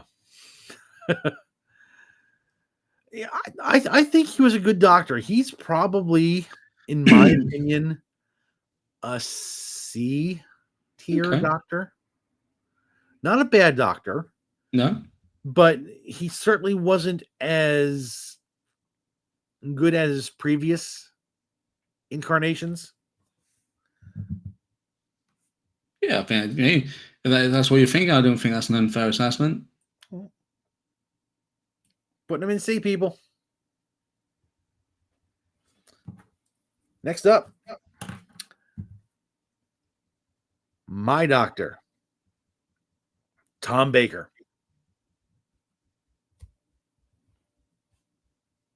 The man with the scarf. Yeah. You have to know something about this guy, Chris. I mean, come on. Yeah, a little bit. And I saw him in kind of Day of the Doctor, of course. For like a split second. He's kind of, again, when you think of kind of Doctor Who before New Who, he is who you would think of. And that scarf certainly helps, and that was a good thing. Just some of his mannerisms, his kind of calming kind of voice. And he seemed to be very kind of very funny character, kind of off screen as well. He's definitely one, because a lot of this stuff is very unknown to me, like kind of Troughton, Hartnell, etc. But his Doctor is one of those ones that I know that when I get to it, I'm definitely going to enjoy it. I have so many of his DVDs. Just anytime I see him on TV, I will stop and watch, no matter what. I don't care what episode it is. Bizarre Culture's coming in, calling him the GOAT. Yeah. Chris, he basically is the Doctor. Yeah, that's exactly what I mean. When you think of kind of Doctor Who, there's a good chance you're going to think of him. Tom Baker, yeah. I mean, 7 seasons he was on, 7 series. More than any other Doctor. I mean, his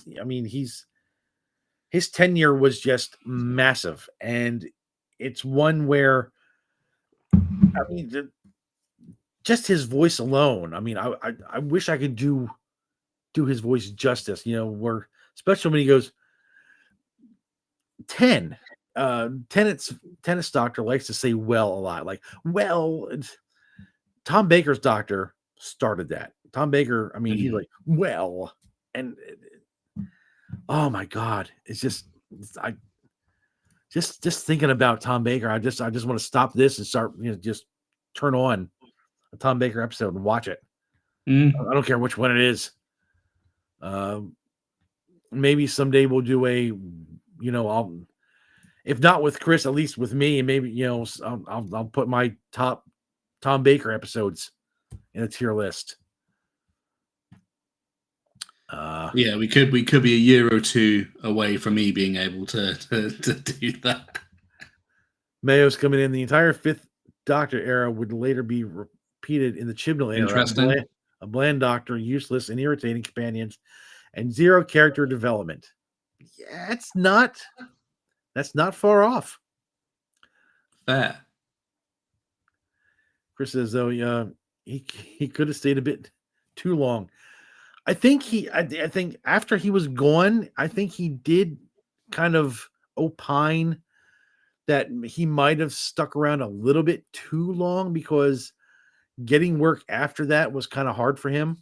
I know he did some other stuff, but but no one really knows. I mean, when you think of Tom Baker and his body of work, the very first thing comes up is Doctor Who, and everything else is far down the list. Yeah, I mean, he narrated for the UK fans. He narrated Little Britain, which is controversial by today's standards. You couldn't put that on fucking iPlayer. I don't know if it is. To be fair, I'd be very surprised if it is.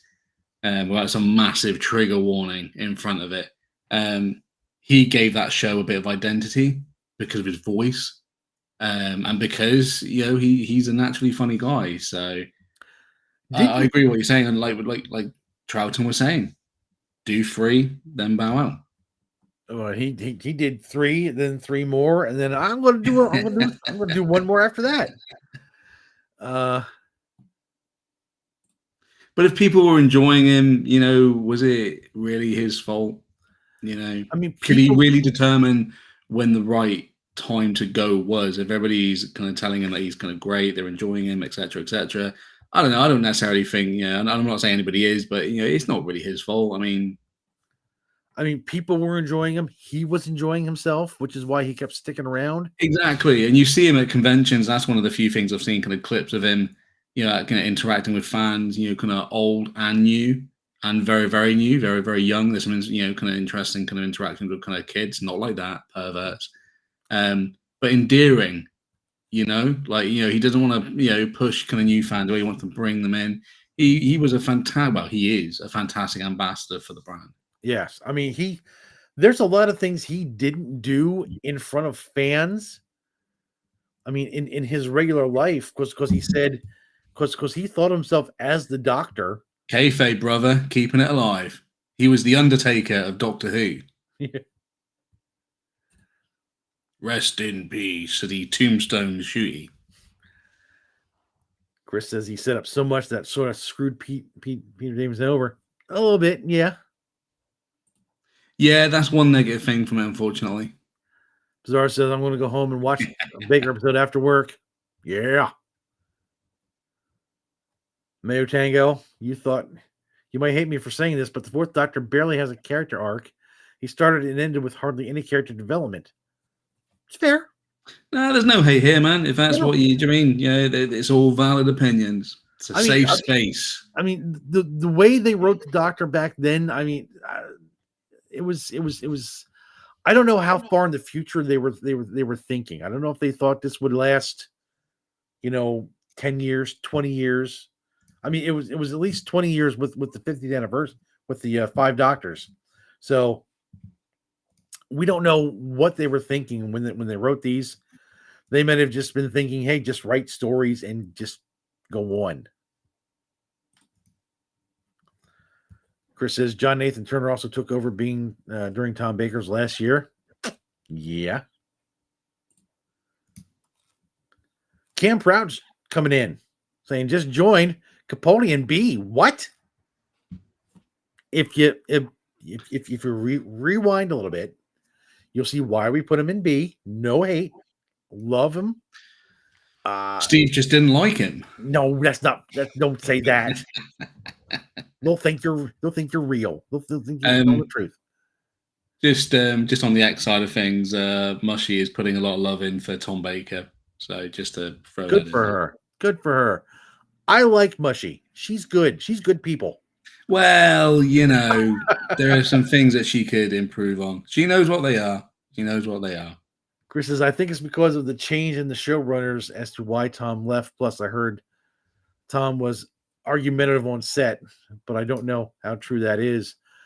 I was watching something on YouTube where apparently the writers, when they had like a read through, they never came to the read throughs with Tom Baker because he would just berate the writers if something wasn't right. He would just lay into them. So the writers wouldn't even show up to the read throughs, and then Tom Baker would just take a pen and just I'm changing things. I'm the Doctor. I know what I'm saying. And hey, you know what? It worked. So who am I to argue with? I mean, if to my knowledge, if he hasn't aired any of that stuff out about, kind of disagreements with creative or whatever, that kind of, again, is another testament to him, kind of working that kayfabe, and not, there were no problems on set or whatever. It was all, just one happy kind of TV production. You know, he didn't want the fans to think any less of anything, and gotta have a lot of respect for that. Yeah. Chris says he's on the third Doctor right now. Just began Nice. it a few days ago as part of his rewatch of Doctor Who from the beginning. Nice. Awesome. I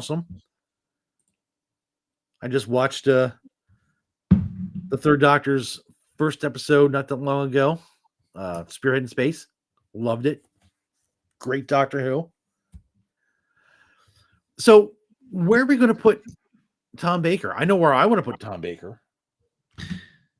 I mean, I don't think there's any issue with him kind of going into S, really. Yeah. I mean, like I said, you know, when you think of Doctor Who, if you said to people, think of a Doctor Who kind of doctor that isn't from New Who, they're going to go with this guy. Yes. And he did everything right. You know, he actually did everything right. He didn't do anything right. wrong, you know, engaging with fans and stuff as well. You know, he was the Doctor off camera as well as on. I mean, you know, top respect for that. The Undertaker of Doctor Who. Even today, he's still on like he's getting on a bit, isn't he? He's getting on a bit, but he's still posting stuff online. He's still talking about Doctor Who. The man is a great ambassador for the show, and yeah, definitely. Yeah. My mother-in-law, God bless her, she just passed away last year. She knitted me a Tom Baker scarf. Nice. She said, if you buy the yarn, I will knit you a scarf. And I bought her boatloads of yarn. And I got her like a pattern of, I think it was, I can't remember which season it was of Doctor Who. And God bless her, she started in the spring. Nice. And by Christmas time, she had it done to a point where she's like, she gave it to me as a Christmas present, and she said, I had to stop at this because my fingers fingers were getting numb. And I'm like, you know what? You did a fantastic job. It's perfect. It goes. You said, you know, the scarf is iconic. It is. And I loved her for that. Yeah. I mean, I've always wanted a Doctor Who scarf. Watching Doctor Who on PBS, they'd have the times where they're trying to fundraise money, and they're like, if you pledge $20 today, we'll send you a Tom Baker Doctor Who scarf. And I'm like 14 years old, no job, my parents ain't giving me any money, and I'm like, I want that scarf so bad. Where do I find $20 to scrounge up so I can send it to PBS? My goodness. Chris saying John Nathan Turner was about the Doctor who got a bit more silly. Tom Baker's later costume with the jumbo scarf, Peter Davidson's cricket outfit, Colin Baker's rainbow jacket, McCoy's question marks. Yeah, he did make it a little more goofy. Yeah. I know Tom Baker hated the question marks on his collars on his last season. Hated it. And I know Colin Baker hated the rainbow stuff. He did not want that at all. We all hate the rainbow stuff. Although, from what I understand, Peter Davidson's cricket outfit actually came from the fact that Peter Davidson loved cricket. And so they kind of merged those two things together and said, okay, well, go ahead and go with that. Chris says you can see a tonal shift when John Nathan Turner took over.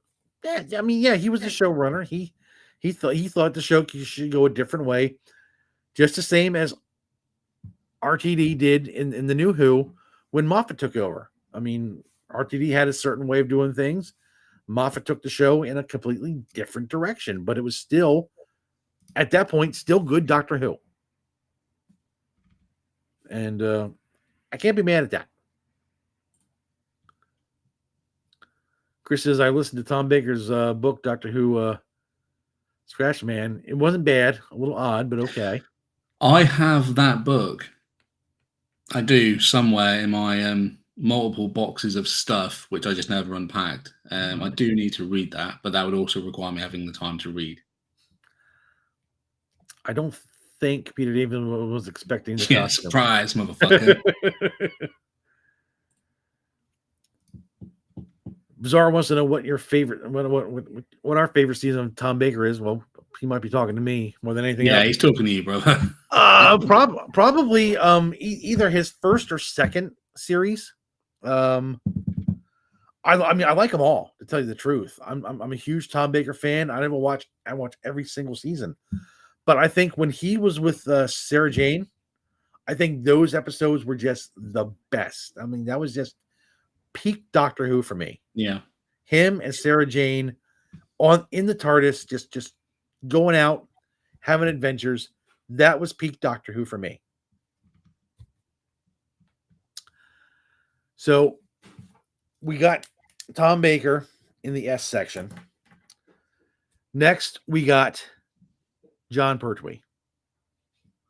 He's our next Doctor up. Do you know anything about John Pertwee, Chris? Not a huge amount. I think, again, in my like unsorted kind of stuff, I've got a Pertwee DVD season, part of the kind of the collection. I'm trying to collect them, which is difficult because if you don't catch them when they first come out, they skyrocket to like £5,000. Again, I think, if you said name someone that isn't Tom Baker, they'd probably name Pertwee. Yeah. Yeah, I mean, John Pertwee was probably, right after Baker, Tom Baker, John Pertwee's probably the best known classic Doctor Who Doctor. Yeah, it's fair. He was very, he brought a lot of the first and second Doctor's personalities with him. I mean, he was grumpy enough, like the first Doctor. He had kind of a lot of the quirks of the second Doctor, but he was his own man. So he was able to take the first two and his personality and mold them all together. So you could see a brand new version of the Doctor, yet as you watched him, you could still see Hartnell and number 2 in him. Yeah. As well. Let's look at the chat a little bit. Chris says the fourth Doctor with Leela was fun too. Yes, absolutely. Not gonna lie, I love Leela. He's great. Bizarro says he's torn between 12 and 13 seasons. Sarah Jane was the best. Chris says he loves John Pertwee. He was the spy action hero. Yeah. Again, I was watching something on YouTube about Doctor Who and about the Doctors, and apparently John Pertwee and Ian Fleming worked together. Nice.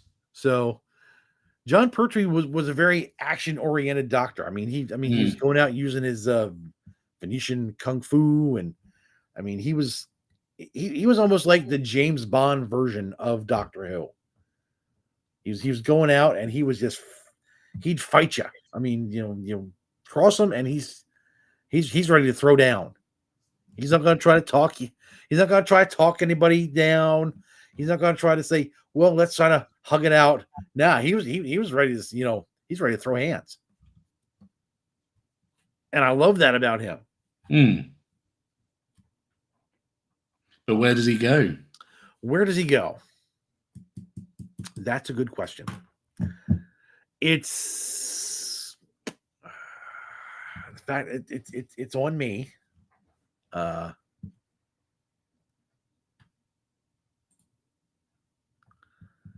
Chris says I was like a combo of 9th and 10th combo in some way. Yeah. And Bizarro says just watched Inferno with Pertwee, one of his favorites. Aikido, yeah. I don't know why I can't think of Aikido. I almost think of judo because he's always throwing people. I mean, he grab him and throw him over his shoulder. Chris says he should be an S or an A. I'm inclined to put him in A, personally. Mainly because, again, Tom Baker was my doctor. Yeah. And I just there's just so much I love about that time.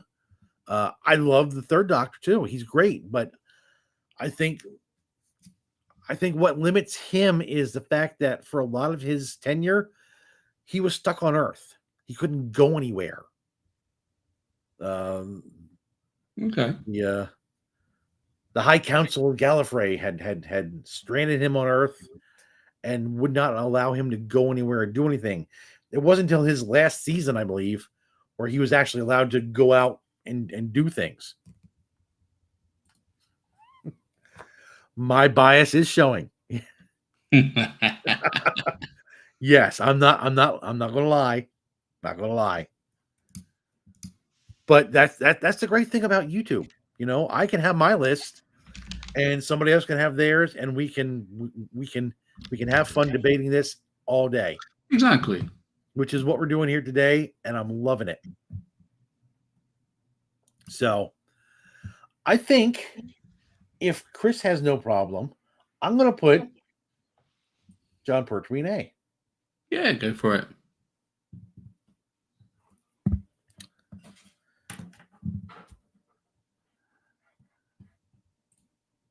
All right. Spartacus here says, well, that was all part of his character. He was a doctor that wanted to escape, but he was limited. And it was his third season out of 5 where he was able to escape. Yeah. Yeah, I know. He tried to escape. I remember it was his second season where was it, or was his first? I know he tried to he tried all kinds of different ways to get that TARDIS to work so he could get out until the High Council finally let him go.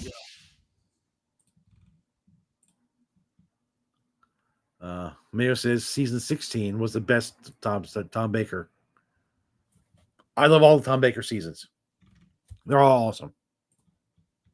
Yes, my bias is showing. I know. All right, let's move on and talk about number 11. Matt Smith. The man with the fez. You don't want to. I see we were supposed to be doing the random, Steve, but I have noticed that we seem to be evading a certain time period here. We'll work on that. We'll get there. Matt Smith is S. S? He's S. I can't. End of discussion. Right. Who's next? And if you asked me after I watched it the first time around, I would have said no.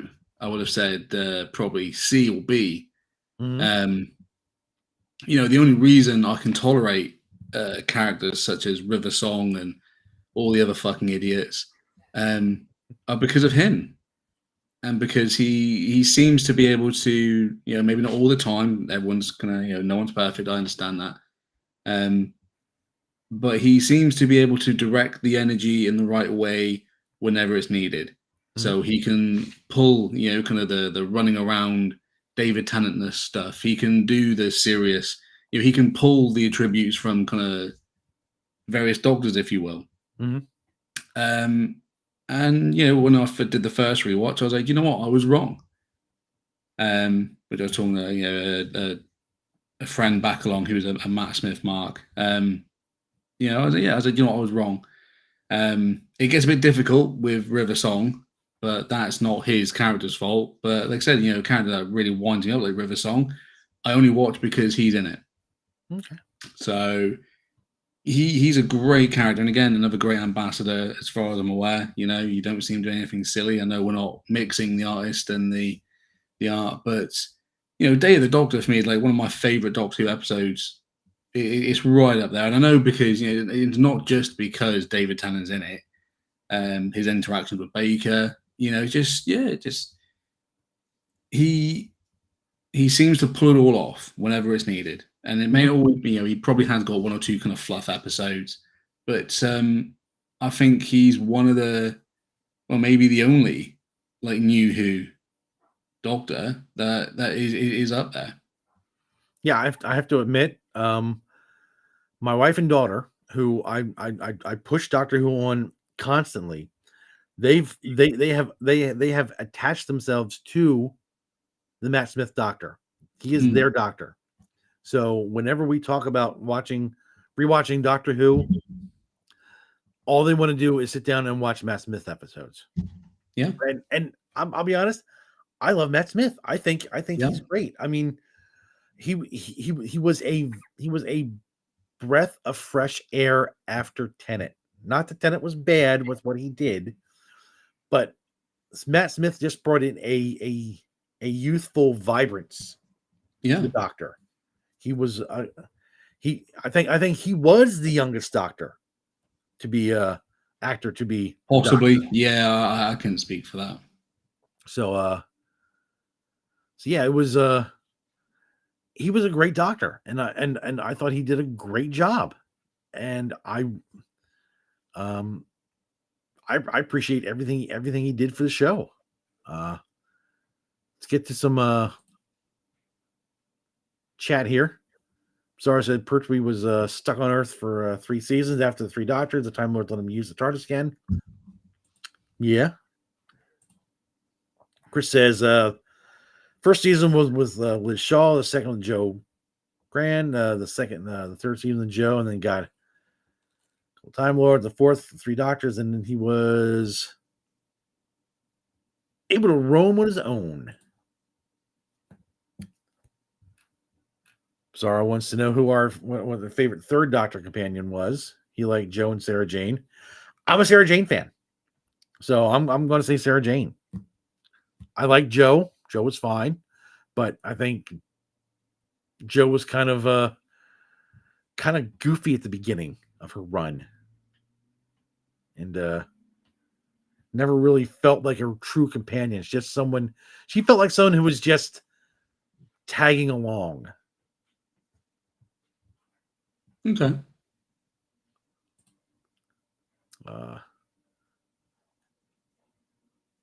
Chris, yeah, great Doctor.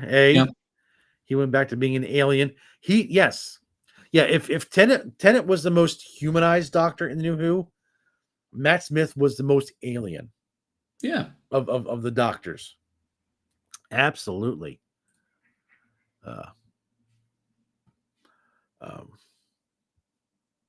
Gordon, does that how's Capaldi so low?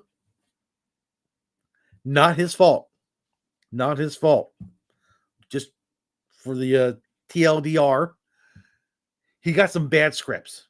He got some bad stories, and through no fault of his own, he ended up dropping a little bit. I don't know. I'd still prefer Tennant and Smith. It is what it is. I mean, this is the great thing about it. We were saying this kind of George before. Don't take offense, but this is just kind of how we personally rate it. If you would have Capaldi and S, and that's great. Personally, for me, I don't. I appreciate you saying kind of his arc was well crafted. I mean, I disagree, to be honest, and that's why. I mean, personally, I mean, he's just as an actor, he's fantastic, but as the Doctor, just he's just not better than Smith or Tennant. Maybe the second run of Tennant. Maybe you're talking a different kind of game there, but I think if they would have given him good scripts and the BBC would have just stayed out of it and allowed Moffat to actually write good stories and not have to put in agenda, I think he could have been S tier. Absolutely. In my opinion. But That's just, I mean, the BBC, they screw everything up. Mm, I mean, you know it more better than anybody, and I can see it all the way from over here yeah, in America. yeah. We'll never know. We'll never know. Mayor said the third Doctor changes a lot from a bitter Time Lord to a father figure to Sarah Jane. He does. He has a great character arc. I mean, yeah. I mean, you look at him early on. He's just some angry, bitter old man who just wants his companions to serve him tea. To at the end with Sarah Jane, where he is a lot like a father figure to her, and it's great. And it carries over with Tom Baker and his Doctor, which is a great thing. Judge's bias. I would have put him in S tier. Because Matt was the youngest. Yeah. There you go. Just barely being out Peter Davison by a couple years.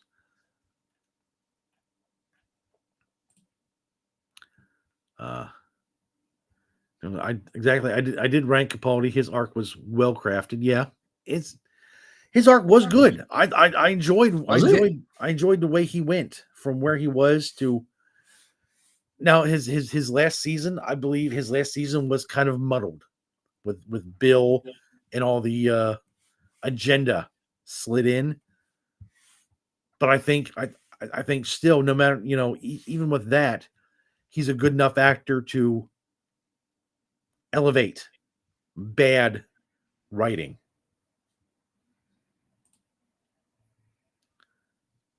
Don't forget about Liz. Everyone remembers Liz. At least I remember Liz. Chris, well, we can't speak for Chris. Mayor says the 11th Doctor is their doctor. He really is a mad traveler. The Ponds were his family. And I like that too. I mean, as alien as he was as a doctor, he absolutely just seemed to attach himself to Amy and Rory and just be that oddball uncle that would show up from time to time and just take them on outrageous adventures. Mm. Zara says Smith was the Doctor when I started watching Who. He definitely at least an A, probably S. Where would you put the 11th Doctor, Chris? S. I've already told you. S. You think we're playing games here, boy? This is war. This is real time scenarios here. Yeah, S. Yeah, for me personally, he did everything right, and I feel that even with lesser material, Matt Smith did a better job than Capaldi.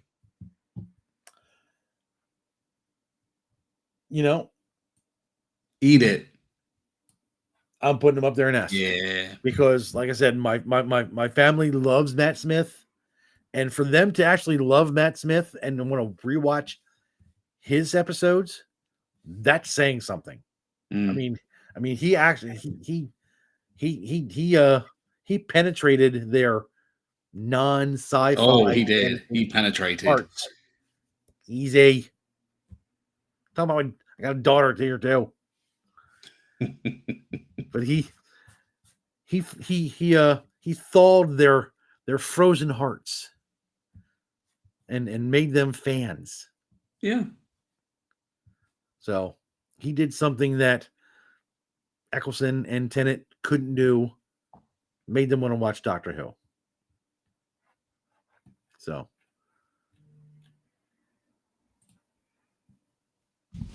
bizarre. Wasn't there a gay lady in season 10? Just can't. It was kept so quiet, Brandon. I never heard anything. Yeah, I barely watched a lot of that. That's when it first aired. I had to go back and rewatch it, but I never heard anything about that. I believe the companion's name was Bill. I don't know. Yes.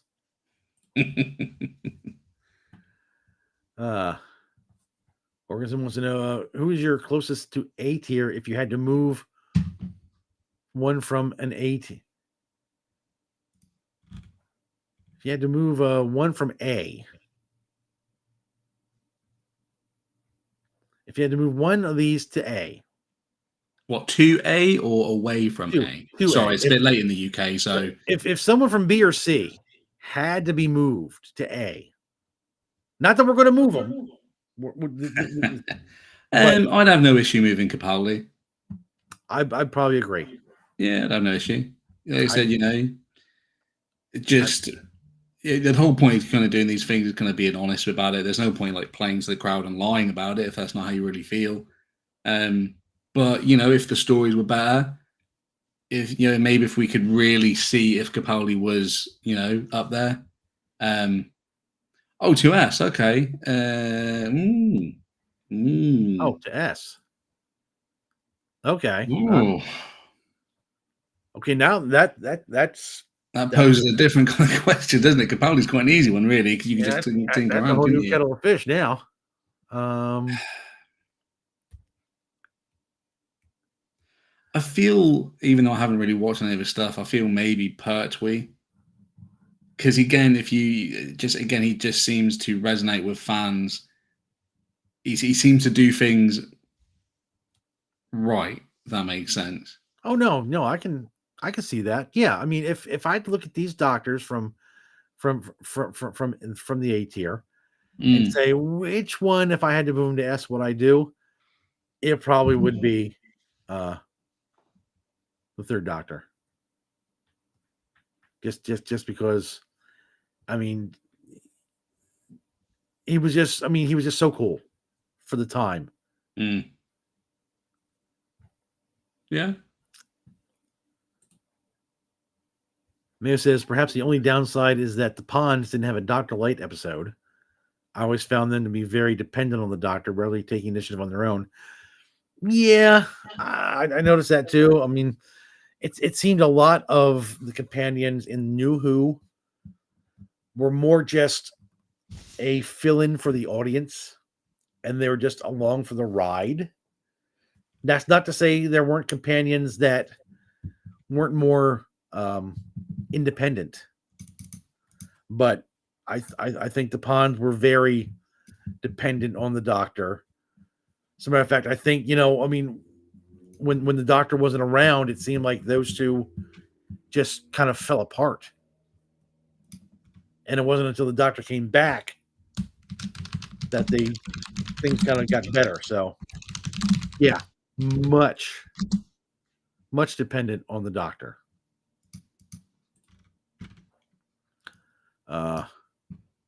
Really, in a way, it was the opposite, because in later the Ponds had their own lives, whereas the Doctor kept invading on them, like an episode of Power of the Three.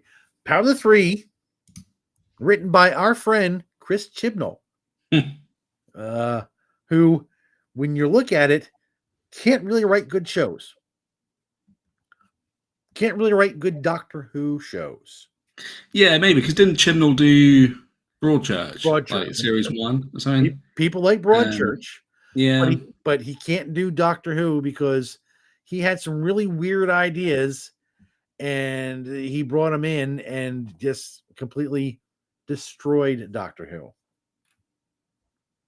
So, well, but we don't know. I mean, we don't really know what the cause of that was. That could have genuinely just been to own the chuds, as the saying goes, couldn't it? true. You don't like what I'm doing, so now I'm going to torpedo what you like. All right, so now we have these doctors left. And of these doctors, let's talk the War Doctor. Yeah. I think the War Doctor was a fine addition to the Doctor Who canon. Yeah. Eccleston, in real life, Eccleston did not want to be part of the 50th anniversary because he felt he was treated poorly when he was the Doctor, and he didn't want to come back. Yeah. I think Moffat did a great job of introducing this doctor that was no one ever heard of into canon. It elevated Matt Smith to the 13th Doctor, which at the time you could have. Yeah. You had your Doctor and 12 regenerations. which put him at the end. And that gave us the great Day of the Doctor and him being able to regenerate with a whole new set of regenerations. Blessing and a curse. But yeah, I think adding him in and having him do his one the Day of the Doctor. Yeah. I think he was great. Yeah. If you Yeah, had no disagreements here. You know, you had a fantastic actor as well. It's such a shame we couldn't get more out of it. You know, unfortunately, kind of fate had its plans. But yeah, I would. It's one of those kind of fleeting things where you would have wanted to have seen more. You could have done something, you know, a mini series or something. I don't know, but it just wasn't meant to be. You know, and that'll always be kind of those things. You know, what could have been with him. But yeah, great actor. It was a great performance. I mean, going back to the Day of the Doctor, the only thing I wasn't really too happy about was Rose being in it, to be honest. Or, you know, it's not Rose, it's whatever the fuck. And like kind of the kind of jokey playing off bit at the start where she's like kind of just like mocking him. I know we're not reviewing the episode, but yeah, that was, could have did without that, to be honest, but it is what it is. Yeah, I didn't mind her being the moment. Maybe if she didn't do the mocking bullshit, maybe, I don't know. But well, I mean that's completely that was the writing. I mean that was yeah, true. for, so true. But that's on Moffat. But John Hurt, he was perfect for that role. Yeah, it's just a shame. Like I said, we just couldn't get more out of him. I know. The only thing I would say is just be aware. We didn't see him for that much, so could you really rate him ultra high? Is I don't know. Yeah, I'm just being devil's advocate here. Personally, I would put him in A. I just don't want to upset anyone. I'm all about people's feelings and opinions. Yes, you are. You are very very. I would say A, but I recognise he wasn't in it for much, and now is it fair you put him that high? I know fans of Big Finish will know that he did quite a number of Big Finish episodes as the War Doctor. I know. This isn't that. This is live action. This isn't that. But at least if you wanted to have more War Doctor, if you're into Big Finish, you have that option. But you're right, as it is for us, we're just rating doctors as in live action stuff. He had the one, but also Paul McGann had the one, and we put him in A. Yeah, but McGann's was a movie, though. To be fair, I mean, isn't that a little bit longer? I mean, how long was Day of the Doctor? Was that movie length? It was movie length. Oh, okay, fair enough. So Chris says put him in B or A. I think he's more. Yeah, he's got another comment. Jim also says. Chris says Jim can't do sci-fi adventure. No, he can't. No, he cannot. He is garbage at it. He did take away a chance to give Paul McGann a chance to play the Doctor again for longer than 12 minutes. I don't know if he took it away from him. I think having a buffer between Paul McGann's Doctor and Eccleston was a good thing. I think you can put all the stuff on the War Doctor and leave McGann's Doctor who he is, and just have the War Doctor be that buffer, that kind of that the one like I'll take all the punishment. And that's kind of how Tennant and Smith kind of played off that. Mm-hmm. Yeah, he was like he did all the stuff that we didn't want to do it, but it needed to be done, and he was what we needed to be. He was who we needed to be at the time. Exactly. Yeah. Yes, absolutely. R.I.P. Bad Wolf has the moment. Yeah. Trying to separate the War Doctor from Sir John Hurt. Maybe leaning towards B.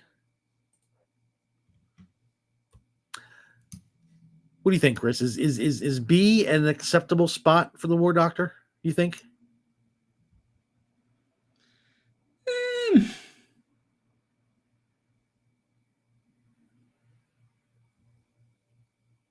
Yeah, I mean, again, it's just like one performance, isn't it?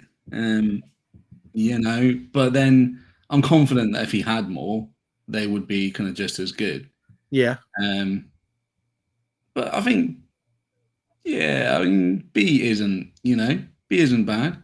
All right. Yeah, we're all in agreement. If gents in the chat, if that's what you think, yeah, we're gonna slot him in B. Democracy in action.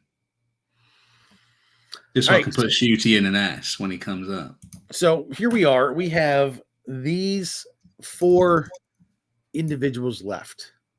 Now, when I think of Doctor Who, I think of Capaldi as the last real Doctor, and everything after him is fake. I don't think Chris Chibnall did a great job as showrunner. I think he pretty much, him and RTD2, pretty much just screwed the fans over, screwed the franchise over, screwed the character over. I think they brought more agenda in than actual storytelling. Yeah. I mean, RTD only came in because he said he wanted to save Doctor Who, and when we got what we got from RTD2, it was obvious all he wanted to do was input his lifestyle into. Yeah, that's it. I mean, he said he was going to, whatever he said. I mean, did he say he was going to save Doctor Who? But what he actually meant was, I'm going to tell you what I think you should think. Exactly. And it didn't work out very well, did it? It became a laughing stock. So that's why we have the Nope column. And I'm going to just go ahead and I'm going to make the first move. Nope. That sounds like racism. That is not racism. That is me. Yeah, but she's the only black female doctor. Don't care. She's not a doctor. Actually, that's not true. There's 2 black female doctors, actually. I don't care. She was never the doctor. I know they wanted to make her the doctor before Hartnell, but yeah, but it's an insult. And like I said, this is coming from someone that hasn't watched any classic Who. It's an insult. There's no other way you can take it. None. Yeah, it absolutely is an insult. Yeah, none. There's not even, you're trying to do some kind of reboot thing. I don't know. There's no way. It was obvious. Like I said previously, it just felt like he wasn't getting what he wanted. So he decided that he was going to just score maximum DEI points before he left. And he was going to torpedo the fans. And congratulations. I'll write, was it worth it on a cake for you? It was shit. Yeah. And I didn't really understand the implications of it because I wasn't watching. By that point, I had fully kind of zoned out, and I had to go back, and I was like, okay. And then the grand reveal, I'm like, what? That you've made this fucking idiot a time lady? Fucking how times have changed. But I was already checked out, so I was like, okay, fair enough. Fuck you then. So S, basically. No. She's exactly where she needs to be. As a matter of fact, I'm willing to put the other 3 right next to her. Unless someone can give me a good reason not to, the next 3 all go into Nope. Well, there isn't, is there? But we should probably talk through their failings just because it's fun. And in case there's anyone that wanders in going, well, you're all racist. And I can say yes. Well, then let's start with Jodie Whittaker. She was playing David Tennant. She was playing a bad. I think she was playing a bad David Tennant and Matt Smith. She was doing a very bad imitation of both, and not succeeding on any level. I know you've said Yeah. it before, and I'll reiterate, she's not a lead actress. She is No. she is a side companion. She is someone. She is a side actress. She's someone and someone on the side. You can act against her. You can have her in a show Yeah. and be like the special guest star. But Which is why she's on all these kind of like she should not be front streaming and center. services now, doing things that aren't really kind of mainstream because nobody wants to see her again. You know, don't know if you want to check out Mayo saying that Joe Martin is a better doctor than Joe Whitaker, and we'll never know because that whole thing now has been blown wide open. Nobody in their right mind would accept Joe back, and maybe she could have been the first female doctor. We'll never know because they've already went with it and they've already fucked it. If they would have brought a female doctor in because the story called for it, that's one thing. But Chris Chibnall brought in Whitaker because he wanted a female doctor. Yeah. He wanted to be the first to do this, and he wanted to be the first to do. I mean, and then the only reason we have Joe Martin is because of the Timeless Child stuff, and that is just.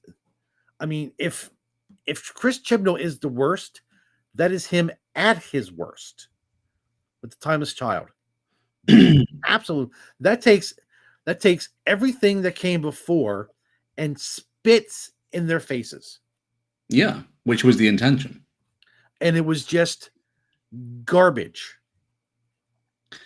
You know, if it was a desperate need to get female representation on, they would have been better off. Maybe skipping Whitaker because I don't think she would have taken kind of this kind of role, but introduce whoever it would have been. You know, if you had to have the ultimate DEI kind of box checking, then you could have got Joe in, and just have it as an additional character that led to a spin-off series. Okay, and you can play with kind of your story to a certain degree. You know, I don't think many people would have been that upset if you turn around and said, "Oh, fuck me, there's another Time Lady," and she's going to go off and do her own thing now. And if you don't want to watch it, you don't have to. Mm-hmm. But and I wouldn't have had an issue with that, you know. But they didn't. Chris says nope to them all. Yeah, let's be honest. That's where we're going, isn't it? But yeah, I mean, they have Romana. They could have brought her back and had her do something. Well, I mean, they brought the Renai back, and look what happened with that. Well, yeah, that's because that was brought back in a garbage year. If you had a decent writer and showrunner, you could have brought Romana back. Oh my God, I can't remember her name. Tennant's wife, her character, Georgia Tannen. Yeah, her character from season 4. Yeah, you could have brought her back. She was basically a time lady. Yeah, but she was too busy freeing Palestine and waving a rainbow flag, probably. So Mayor says, not counting the finale, Shooty Gatwa had some great episodes. His chemistry with Millie Gibson was genuine and sweet, a real friendship. Quite honestly, the best part of Shooty Gatwa's reign was Millie Gibson. She was the best part. Yeah, and then there was definitely something that went a bit wrong with that. She had a full-time job with Coronation Street. She left it for Doctor Who, and then mysteriously, for some bizarre reason, halfway through filming, they decide to swap her out with somebody else. You know, and I don't know if Millie was able to get back to Coronation Street or whatever. I don't know, but there was something very off with that. Mushy says, "Are we going to do villains of Doctor Who?" I was planning on. I have another tier list of masters, bringing them in, and then we can do villains. I have no problem doing villains. do them in another week. Yeah, definitely. It's just something for the grind, isn't it? Yeah. Going back to Mayo's point, I mean, look, I'm glad that you enjoyed them for a start. Do you know what I mean? Because it is a bit boring sometimes just listening to, myself included, just kind of stomp all over them. I think, and we said this, didn't we? I think, Steve, you were on board, weren't you, when we were talking about kind of New Who? Every shooty episode, for the most part, had a kernel of a good idea. Mm-hmm. Or a partial idea. Maybe the lengths they went into it varied. Normally, it wasn't very far. They all had great ideas, and they just weren't executed because we have to put other stuff that just wasn't relevant at the forefront of it. That's that was my major frustration, and it just shows that they had no intention of making it decent Doctor Who. They just wanted to make it the RTD show. Yeah, Let's and bring in all his troon friends from his wedding and getting writers from his wedding, and just the end product just wasn't very good for me.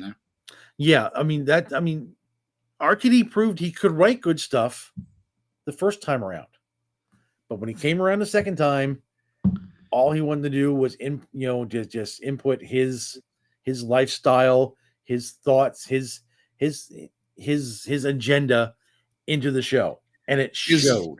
Is that conspiracy theory, isn't it? That the one thing he didn't have the second time around was moderation or a moderator. Someone to turn around and say, nah, this probably isn't the right idea, because the BBC were, they were loving it. They were, oh yeah, more crap. Chris is saying Romana, Susan, the Ronnie, the women of the time, the Doctor's daughter, all kinds of women, all kinds of female Time Lords they could have brought in. Mayo says, the only thing I will say in Chibnall's favor is that he gave us good historical stories featuring people from history, such as Tesla and Rosa Parks. Yeah, but here's the problem with that is I'm not watching Doctor Who for a history lesson for the most part. I want a bit of, action, adventure, a bit of sci-fi. If I want to know about those things, I'll read a book, or I'll read a documentary on them. It just, I think Rosa Parks was the episode actually that I kind of finally dialed out of Jodie. I gave her a chance, and when I saw this is the direction we were going, that just me zoned out. I don't need it, because at that point in media, we were already starting to see that shift towards, the white man bad, etc. And didn't Rosa Parks have a car or something anyway? She did. There's a lot of conspiracy theories to that, that breaks that whole thing wide open. So probably, they should have did a bit of research on that for making the virtue signaling point, Yeah, the virtue signaling of the series from Jodie Whittaker and Chris Chibnall on was just sickening. But again, at the end of the day, though, as long as you enjoyed it, man, that's the only thing. It's just difficult to talk about it without jumping on about how I feel about it. But from the sound of it, you enjoyed a lot of this stuff, and that's good, because that means it wasn't wasted. It wasn't all for nothing. Yeah. So I'm glad of that. Yeah, I'm as much as I don't like everything from Whittaker on. If other people do like it and they find joy in it, fine. I'm not going to if we have a debate, I will absolutely side one way than the other. Yeah. But if these characters helped you enjoy more Doctor Who, good for you. Indeed. Chris says Doctor Who started out as a historical science show until the second Doctor that pivoted purely sci-fi adventure after the Highlander, which was the last historical episode. Yeah, that's what they wanted. They wanted Doctor Who to be for the kids, something historical. That's why you got episodes like Marco Polo and stuff like that in the first Doctor's adventures, because they wanted it to be more historical, something to help teach the kids. I can't blame them for pivoting to a more action adventure kind of story, because I think that's where they realized that's more people were going to be.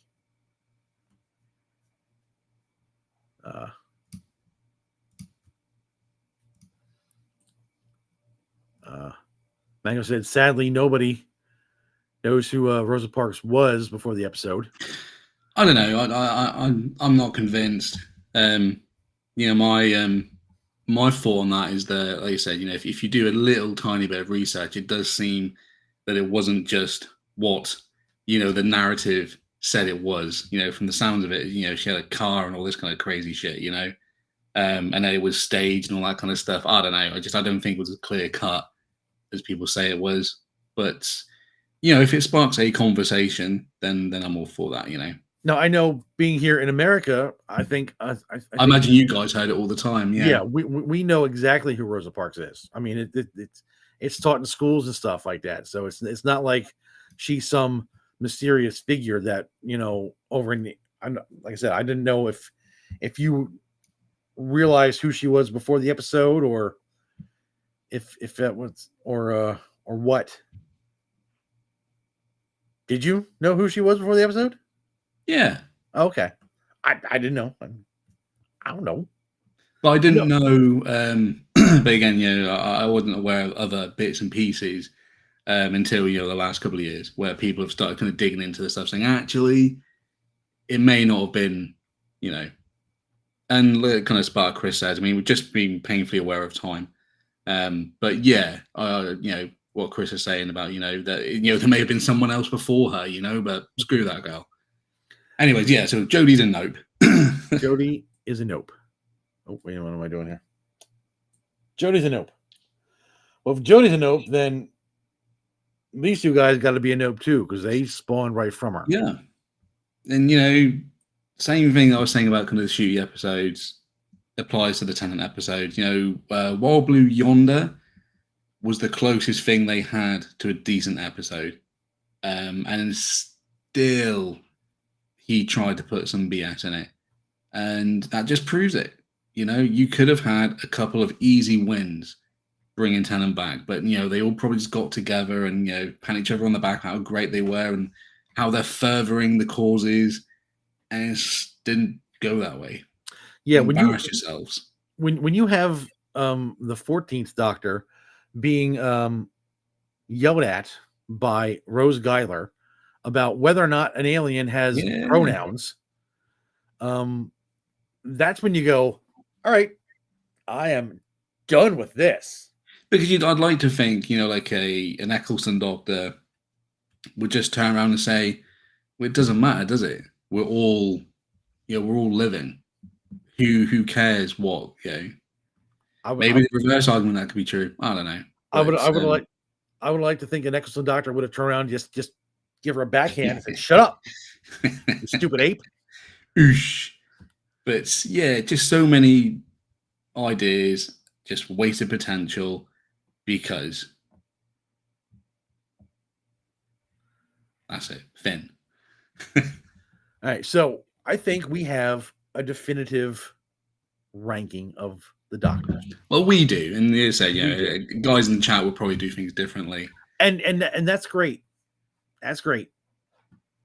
What do you think about Chris's comment about Cushing's Doctor Who? There's not, again, that's something I don't really know a lot about. I mean, he called his name was Who. He called himself Doctor Who. He built his own TARDIS, and I think he's kind of a alternate reality doctor. So, I think he works well in his own universe. Okay. Yeah, and Richard E. Grant with the Screamers, the Scala. I think he would have been a great Ninth Doctor if they would have went on with it. If they would have went on, they did a little animated Ninth Doctor thing before Eccleston came out. If they would have stuck with him and brought him in to be the Ninth Doctor, I think that would have been interesting. I think that might be something if they allowed it. I don't know. Take him and kind of split him off and have like a multiversal Doctor where he becomes the Ninth Doctor and write some adventures about him. That would be interesting. Yes. So, being a writer, I'd like to think of these things. I wouldn't want to take it on because I don't feel like I'm worthy enough to tackle that that bit of history. But if someone from the BBC called me up and said, "Hey, Steve, we're going to pay you to do it if you want," then I might be able to say, "You know what? I'll go ahead and do it." Yeah, zero chance of that happening. Being straight, white, and male. All right, so yes, this is our ranking of the Doctors. If you guys in the chat want to argue about it, by all means. And they've been vocal. They've been great. They've been good. They have been they've great. understood. I love the chat. I think this is the best chat we've had in a very long time. If you guys check us out on the on demand, let us know in the comments. What do you think of our rankings? Are we on base? Are we far away off? We're going to stick by our rankings. We're going to die on this hill, right, Chris? We're dying on this hill. Yeah, why not? Excellent. Planting our flag. This is it. These Until are I our do doctors. one, just change it. Just change it all. Shooty and S. So it is getting on. It is getting late. This is probably the longest live stream we've had. It's getting, I'm sure Chris is ready to go to bed. It's getting late in the UK. I want to thank the chat for being here with us. Appreciate you guys. Appreciate you guys. Anybody else is here? Like I said, Mayo, Chris, Bizarro. You guys are Brandon. great. Appreciate you being here. We had George as well. I don't know. Don't know if George is still with us. George's, yeah. Thank you for showing up and being part of the chat and helping us out, helping us place the doctors where we did. And to our friends on X as well, Mushy. She's been kind of posting and kind of tagging us and that kind of stuff. I'm sorry I didn't get your I didn't post that video. That's fine. She was just showing us, the little the totally not Daleks, but totally were. You know what? I will post this on X, and I will make sure that I get that image and posted it alongside as well, just to let you know about the Terry Nation and his contributions to not only Doctor Who but MacGyver as well. Yeah.